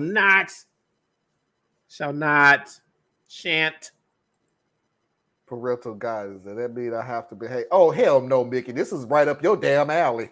This is right up your alley. And I promise you, I didn't see it coming, but when it hits you, you'll catch it really, really quick. Like a silent fart in the elevator. Yeah. I won it. Great, it's still available. Yay! How much? Free? I don't understand your message. It's free, right? Or $10? It's $10 and you have to pick it up.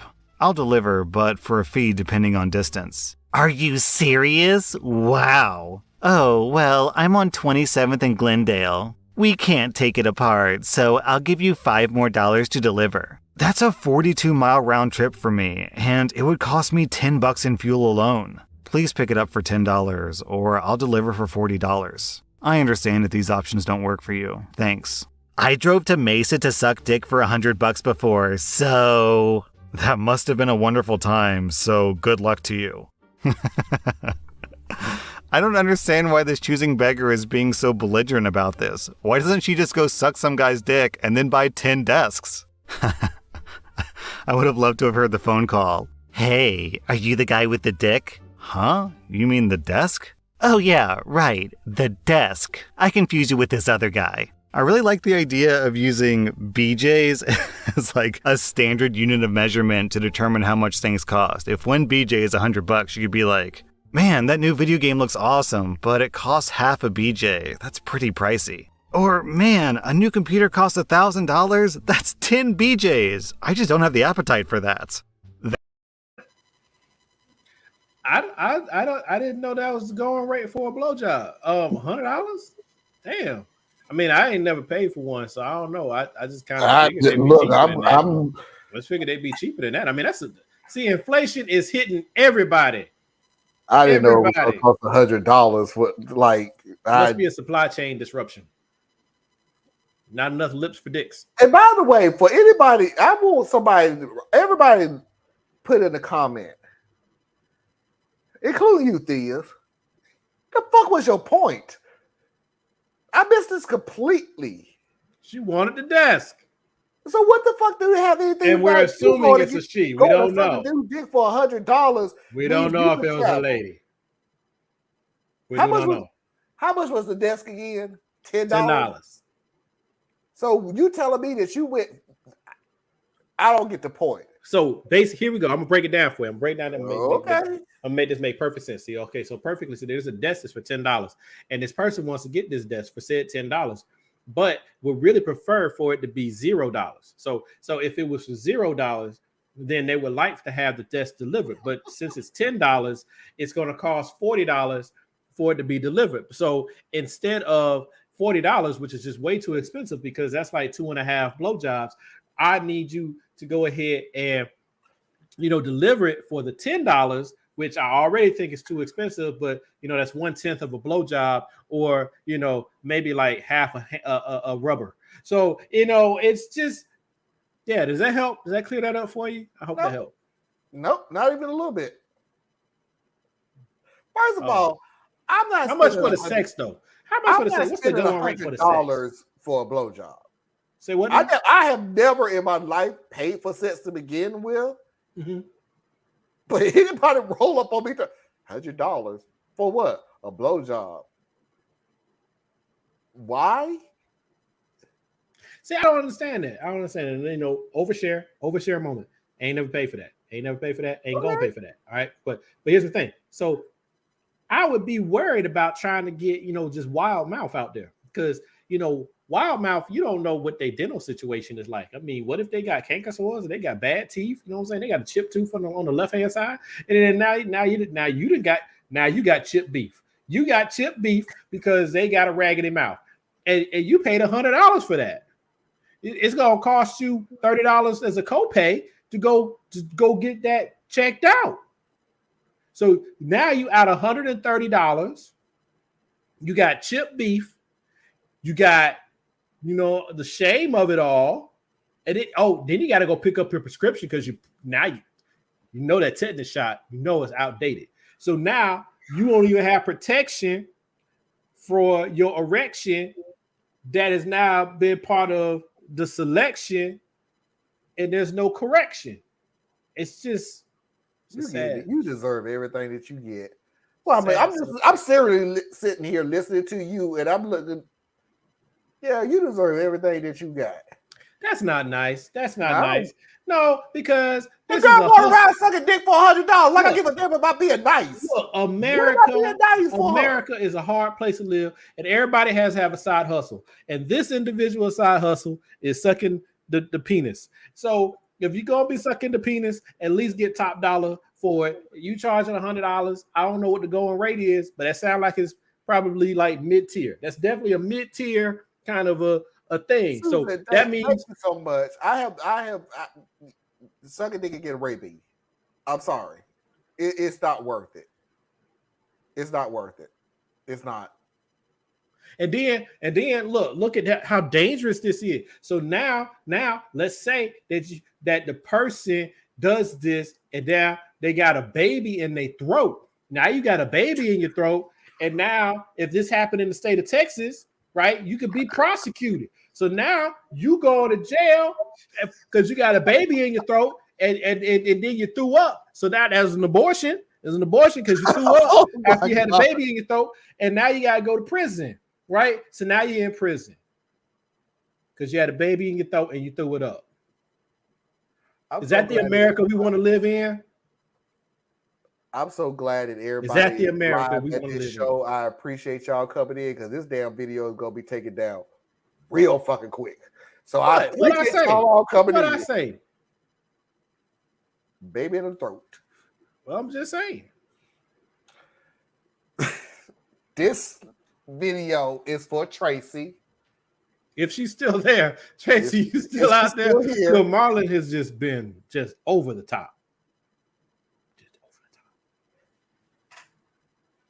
This dude just sat there and talked about a baby in the throat, but I'm talking about I'm human over rights the top.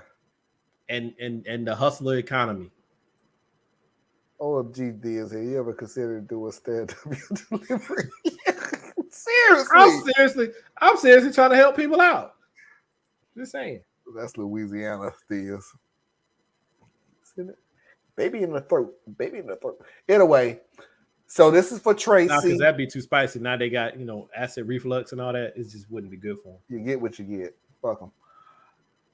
No, that's exactly it. They're not doing that. It's $100 and you don't even get to do that. See, that's what I'm talking about. Just to make it perfectly clear so everybody can understand where I'm coming from. So nobody can misconstrue what happened.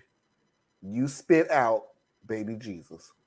That fetus could have been a Jesus. And we have to protect that. So Tracy, this is for you because I see. What if she spits it out, slips on it, but she didn't have underwear on, falls in it. Now she's pregnant. She raped herself that way. Is she now eligible to terminate the pregnancy? And in Texas, the answer is no.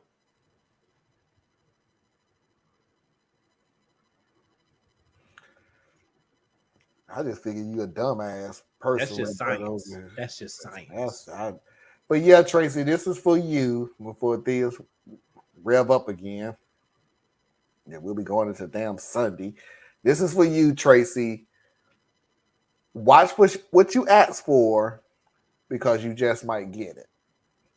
Requirements to be my girlfriend version 2.0. 1. Must have decent boobs. 2. Must have a muscular butt. 3. Must have abs. 4. Must have nice hair. 5. Must work out regularly. 6. Must have no debt. 7. Must have no bad tattoos. 8. Must have no kids. 9. Must be between 18 to 40. 10. Must have thick muscle thighs. 11. Must be pretty. 12. Cannot have guy friends. 13. I have to check your phone once a week. 14. I must be present when you hang out with your girlfriends and no girls' nights out. 15. Must have a decent job. 16. Must do everything I say. 17. Has to call me every day. 18. Must cook me dinner 5 nights a week. 19. Must come with me on dates. 20. Must do nice things for me. 21. Must give me a nice gift at least once a month. 22. Having kids must be an option. 23. Must help around the house. Down in the comments, I like this post from Il Pinguino. This isn't a red flag. This is a communist revolution. Also, I just hope that those two ladies find each other and they're able to work out a good, healthy relationship. I want to make this perfectly clear to everybody. I'm not understanding the muscular ass. Because she likes a nice, firm booty. Why do you think that was a dude? Why do you think it's a dude? The request was for a girlfriend. And the request is for a girlfriend, and they don't trust other women around their girlfriend. Now, who knows women better than women? Very few guys have a problem with their woman being around a woman, but they do have a problem with their woman being around a man. So, ipso facto, carry the one woman. Tell me you're single without telling me you single. Yeah. That idiot is why I stopped dating and prefer taking matters into my own. Oh, good God.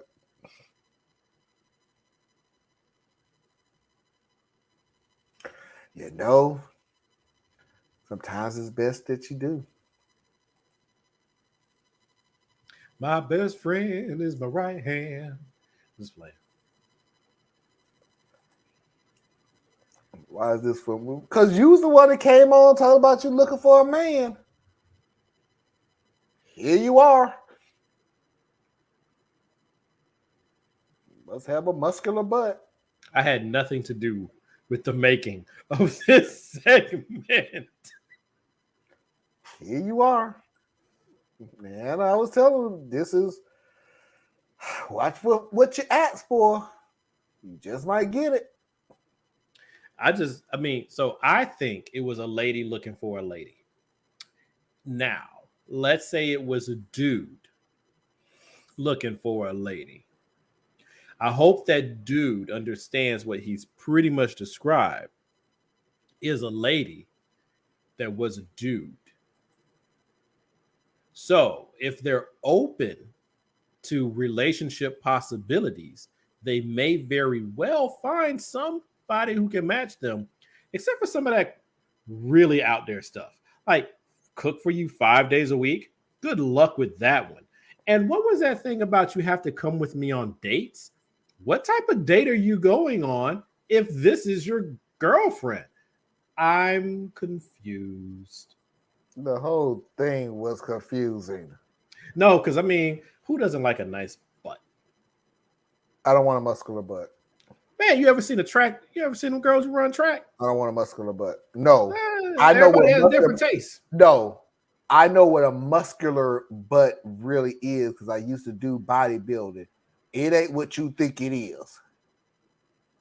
How you gonna tell me what a butt is? I know what a butt is.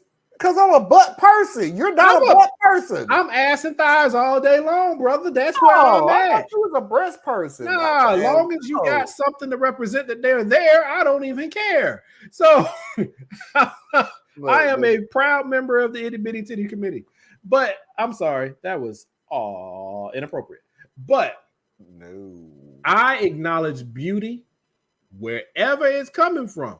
And I'm saying that this person, I'm just going to say this person, their mom lives upstairs and their bedroom has a washer and dryer in it.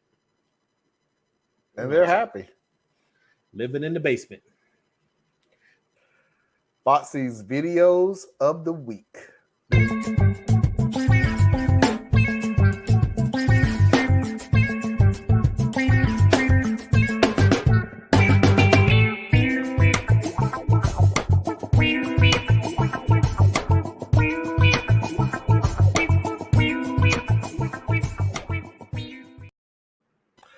And by the way, in my side eye, I can see Anna right now.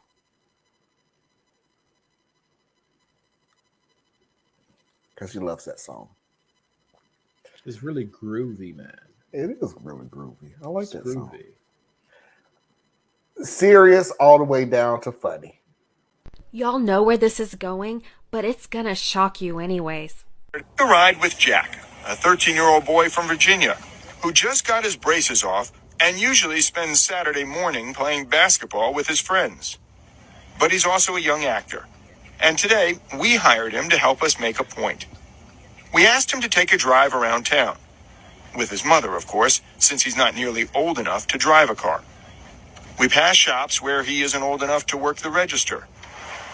Then we stop at the convenience store to see Jack try to buy beer. The cashier can't believe he even tried. Literally, he looks like he's 12. At the next store, Jack tries to buy cigarettes, with no luck. I'm so sorry. I cigarette. Later, he strikes out trying to buy Racy magazine. All right, okay, thank you. And then lottery tickets. Can I get a couple scratch-offs? How old are you? You have your ID? 13. You what? I'm 13. You can't get no scratch off, baby. Okay.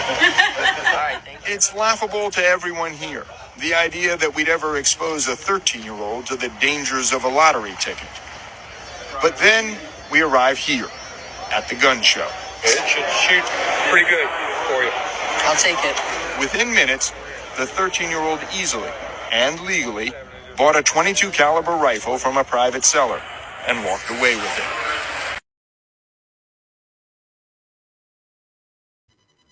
Told ya. Yeah. Age 13 is legal to have a long gun. Beer, lottery ticket, cigarettes, porn are all more dangerous to a 13-year-old than a gun. Well, the 13-year-old might take the gun and shoot a deer. You see how the laws are made. I'm just saying, because what if the 13-year-old, ride with me here, the 13-year-old, unfortunately, I have no choice. Gets a scratch-off ticket, wins the lottery. Now, the 13-year-old has to pretend to be old enough to have won the lottery. So that means you're encouraging a child to have to embrace a life of crime. That's wrong. And then, oh yeah, because that gun is going to be really a life changer. But he bought a gun. He didn't buy bullets.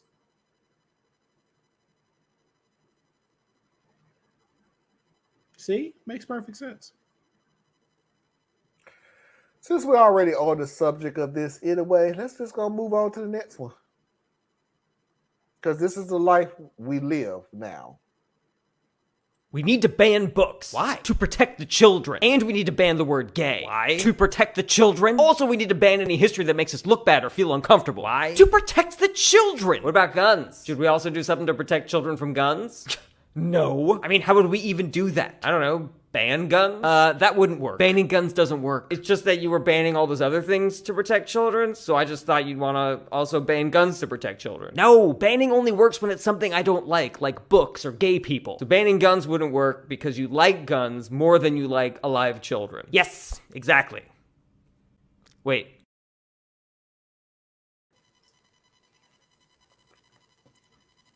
See,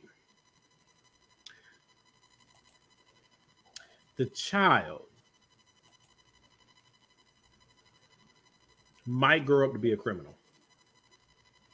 Or it could grow up to be Jesus. No.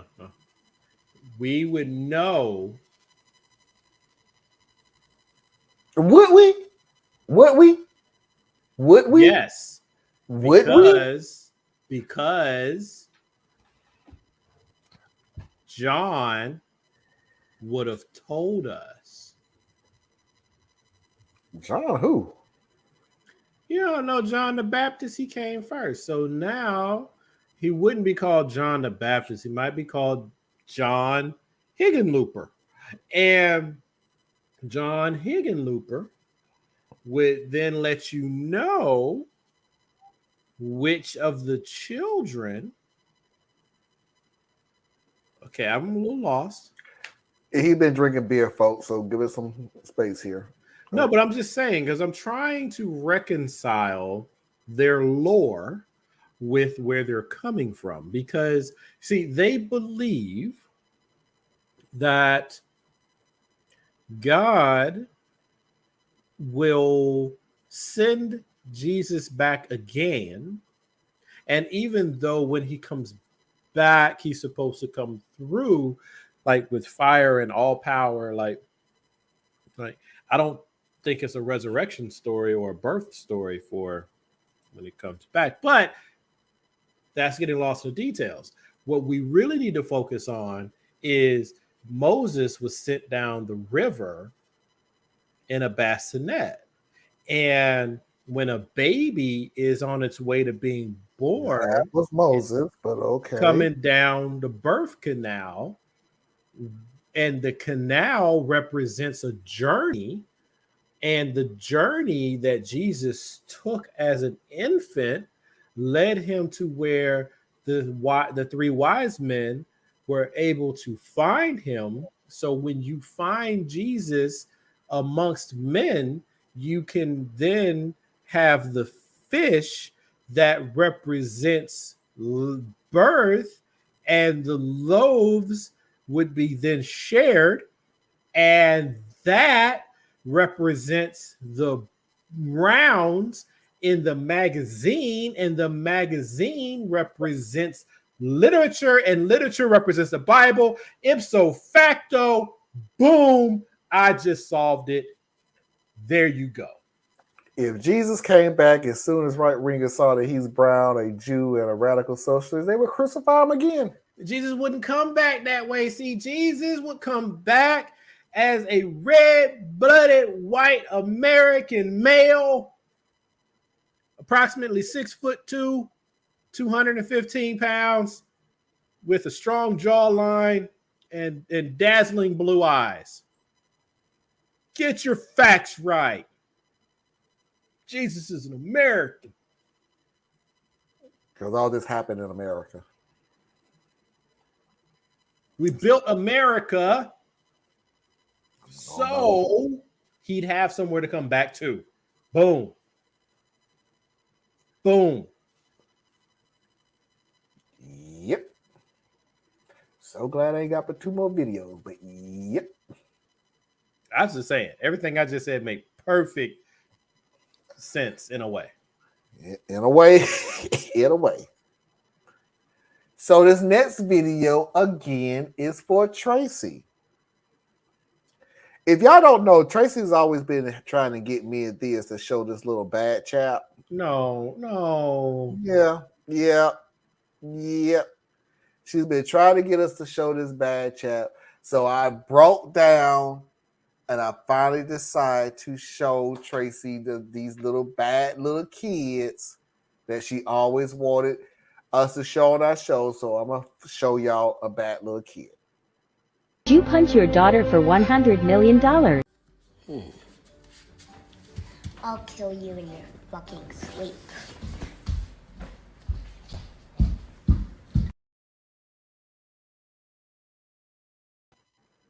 I got to tap out. I don't think that's funny or cute at all. Okay. That was for Tracy in a way. That was a bad kid. That was bad parenting. We wouldn't even make that video. A bad parent. Bad parent. There's no way that we would not even make that video. It's the parent who decided this would be funny. I'm going to have my child do this on video with me and everyone will laugh and they'll share it because I'm a good parent. Not my style of parenting. Nope, not funny. Diaz, you're too good at this. Do not go right. I have no worries of that. Yeah, I don't think they want me over there. Ooh, Tracy, you and Annika Spears ran a religion, but did you see the product from Scotland saying she was right? I want to hear that type of Christian voice more, not the tent. Nobody wants to listen to that damn tent guy no more.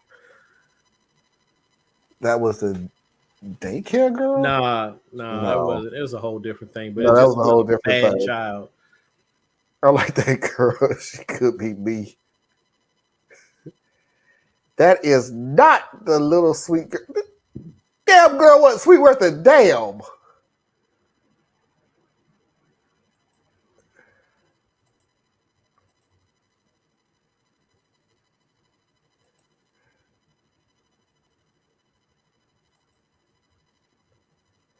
Thank you, Mickey.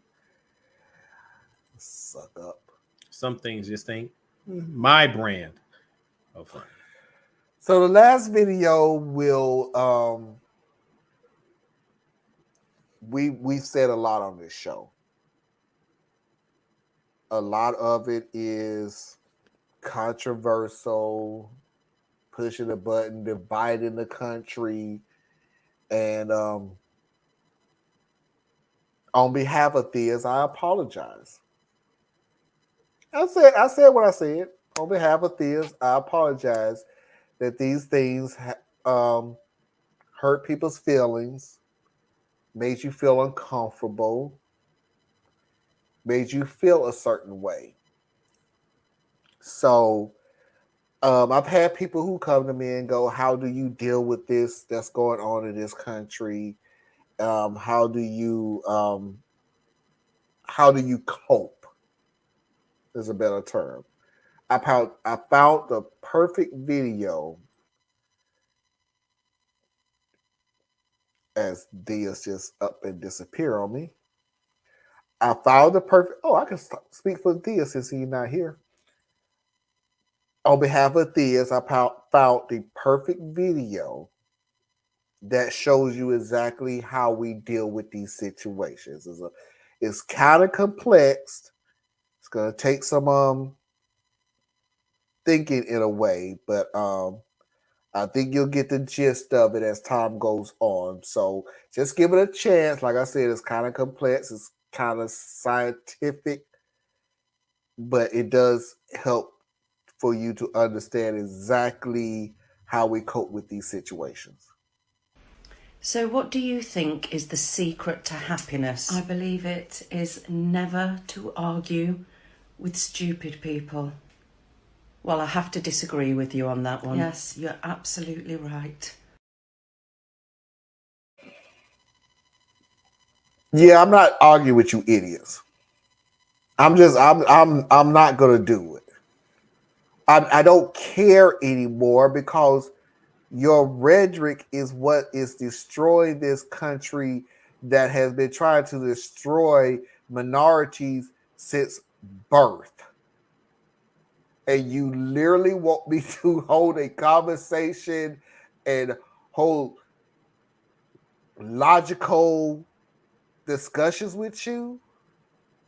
As soon as you come out of your mouth and say anything of, well, that conversation divides the country. My counterpoint has always been, when the hell have this country ever been together? Name a year. A year. Now, people's problem is that we've been begging to be with them for so long that they can't handle when we say, you know what, I don't want to be with you. I don't.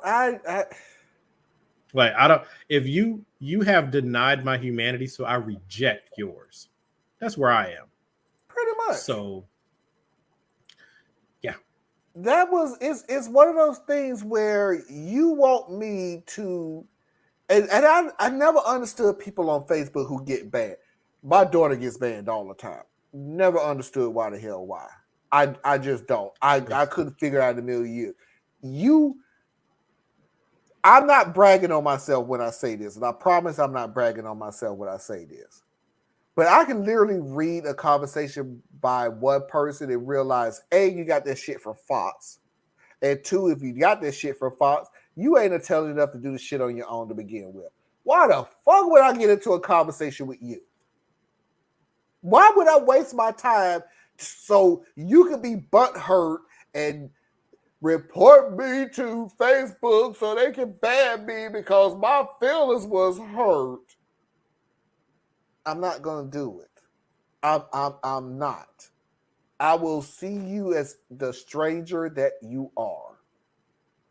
Because somebody is reading your bullshit. And somebody either is going to go out there with your same bullshit and either kill or be killed by your rhetoric, by your words. It's just that simple. What happened in Chicago in that supermarket was somebody hearing that rhetoric. Talking about Buffalo? Buffalo. Yeah, in Buffalo. That was somebody hearing that shit. And you want me to hold a conversation with you? No. I'm not going to do it. I'm going to do shows like this with people like Thea's, with people like Tracy, with people like Anna, and I'm going to talk and talk and talk and talk. And for a short period of time, I sat there and said, man, ain't nobody getting my... They're not listening. They're not listening. They're not listening. And the minute that I sit there and say shit like that, we have the most views that we've had on any show that I've had in the last 2 years. But that's all well and good. And I appreciate you, man. And that's it. I'm with you on all those things. But here's the thing. All right, so look. Serious moment. I am not trying to convert anybody. Many of you who've already heard this disclosure before. I ain't trying to convert you. I'm not trying to win you over to my way. I am trying to shock your awareness or bring some things to your awareness. But odds are, I'm not even talking to you really, because there's a very, very specific target audience that I'm hitting at. But I just say that we all need each other. All of us need each other if we want to right this ship. But I don't really care if you ever decide you want to be like, hey, you know what? I agree with this and all that. Nah, that's not why I'm talking. I'm talking because if I don't get this out, it stays inside. Yeah. And that damage you. Bad. And I'm gonna go by what Mickey said. Love that one. The sad part is stupid people won't get it. I at this point don't give a fuck if they get it or not. I don't care. You have taken. Yeah. I don't want anybody coming to me going, it ain't gonna make a difference. It's not gonna make any change. It's not gonna. I don't care. We have fucking. What did Steve Kerr say? We got 50 senators up there that wouldn't even put a gun control law up for a vote. And There's you think a lot of stuff that's not even getting a chance to be voted on. No. So you're gonna hear my mouth. You're gonna hear Thea's mouth. If you get it, you get it. If you don't, you don't. If you disagree with it, have I once, to all my mafia crew, have I once not shared anybody's thoughts on this show? And we had a new one. I don't know what he was finna say. I have not a clue what he was finna say. And I put him up on the screen. And what did we do? We didn't bash him in the head and throw him on. That's a stupid that was the dumbest thing you ever said. No, because as human beings, we talked to the brother. We said what was going on. We talked to him like a human being because that's what he is. I don't know what he's going to get from it. I hope he got something good out of it. But what I'm not going to do, and I don't want to speak for Theas. I know I joked earlier that I'm speaking for Theas, but that's not me. What I'm not going to do is silence me so you can go through life happy. Or at the very least, peaceful. You want to talk shit? What's the old saying now, Theas? You go low, I go medium. Yeah, well, that little turn the other cheek, take the high road. Yeah, that shit is dead. That is. Yeah, that's situational. That's situational. Sometimes you just gotta. Sometimes it like. So like, sometimes when I'm talking to people in more of I would say an educational or a leadership lens, I challenge people, and I do this in all cases, but I don't always announce what I'm doing. But when you're engaging with someone or some topic, in my opinion, there's three approaches. Are you trying to convince someone? Are you just wanting to vent? Or are you trying to beat someone? Right? So if your goal is to win the argument, then that's how you engage. But if you've chosen that as your option, you can't then complain that people aren't being won over to your side, because that wasn't your mission. Nope. So you have to decide for yourself when you engage, what is your real intention? None of them are wrong, but all of them are not effective. And where a lot of people get lost is they go in wanting to vent and then be surprised that they don't get claps on the back. It's not what you went in there for. So yeah, the nuance there is a little bit, because it's like, a lot of times I just think people don't think about their objectives, and that's what happens. Night, Miss Tracy. Good night, Tracy. And actually, it is good night, because let me go ahead and put the porn music on. Ladies and gentlemen, boys and girls, children of all ages, non-conforming individuals, that is our show for tonight. I have no idea how I got off at 3 o'clock this afternoon, and I am dead tired. But then again, that first hour for anybody that's watching the replay of this, we went in hard. So maybe that just took everything, took every energy that I had, and it just took it out of me. So y'all may need to watch that first hour, and you'll see what happens when it's being Thea's Uncensored. Thank you, everybody. I really do appreciate it. All the comments, all the laughs, all the seriousness, you know, stuff that's been going on it's heavy. I need you to acknowledge that it's heavy, face that it's heavy. Everything can't be a joke. Everything can't be laughed off. But even in the midst of your seriousness, find a little bit of levity so that you're not just like burning yourself out. That'd be my little thing. You have to joke yourself through this to keep it pushing. But maintain seriousness, because the shit is serious, folks. Just saying. As you can see, that Tracy's Media LLC is down at the bottom. That is her Patreon page. Please go and support her. Please go support my brother Thea Robinson on Complex Mind. All of their stuff is serious. I don't have one yet. I need to find something. Well, I'm not going to do it tonight, but I need to find something. But do please support me, because I'm the only idiot that actually put my Patreon exactly the way you spell it, while everybody else was smart enough to make everything lowercase. Also, please go to Anna's website and support her. I would truly appreciate it. All of us are doing good work, and I just want to support everybody that's out there. Let's get these final comments out, and we are out of here. Code switching when I want to engage. I've done that all my life. Yeah. You've always answered my questions. You're welcome, brutally honest, and I love the disclosure.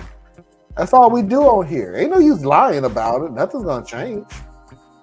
Nothing's gonna change if we lie. Good night, Tracy and everybody. Good night, Susan. Good night, Mickey, and good night, Anna. I appreciate everybody that came out. Please do not forget to hit that like button on the way out the door. I would truly appreciate it. And until next time, we will see you when we see you. Peace.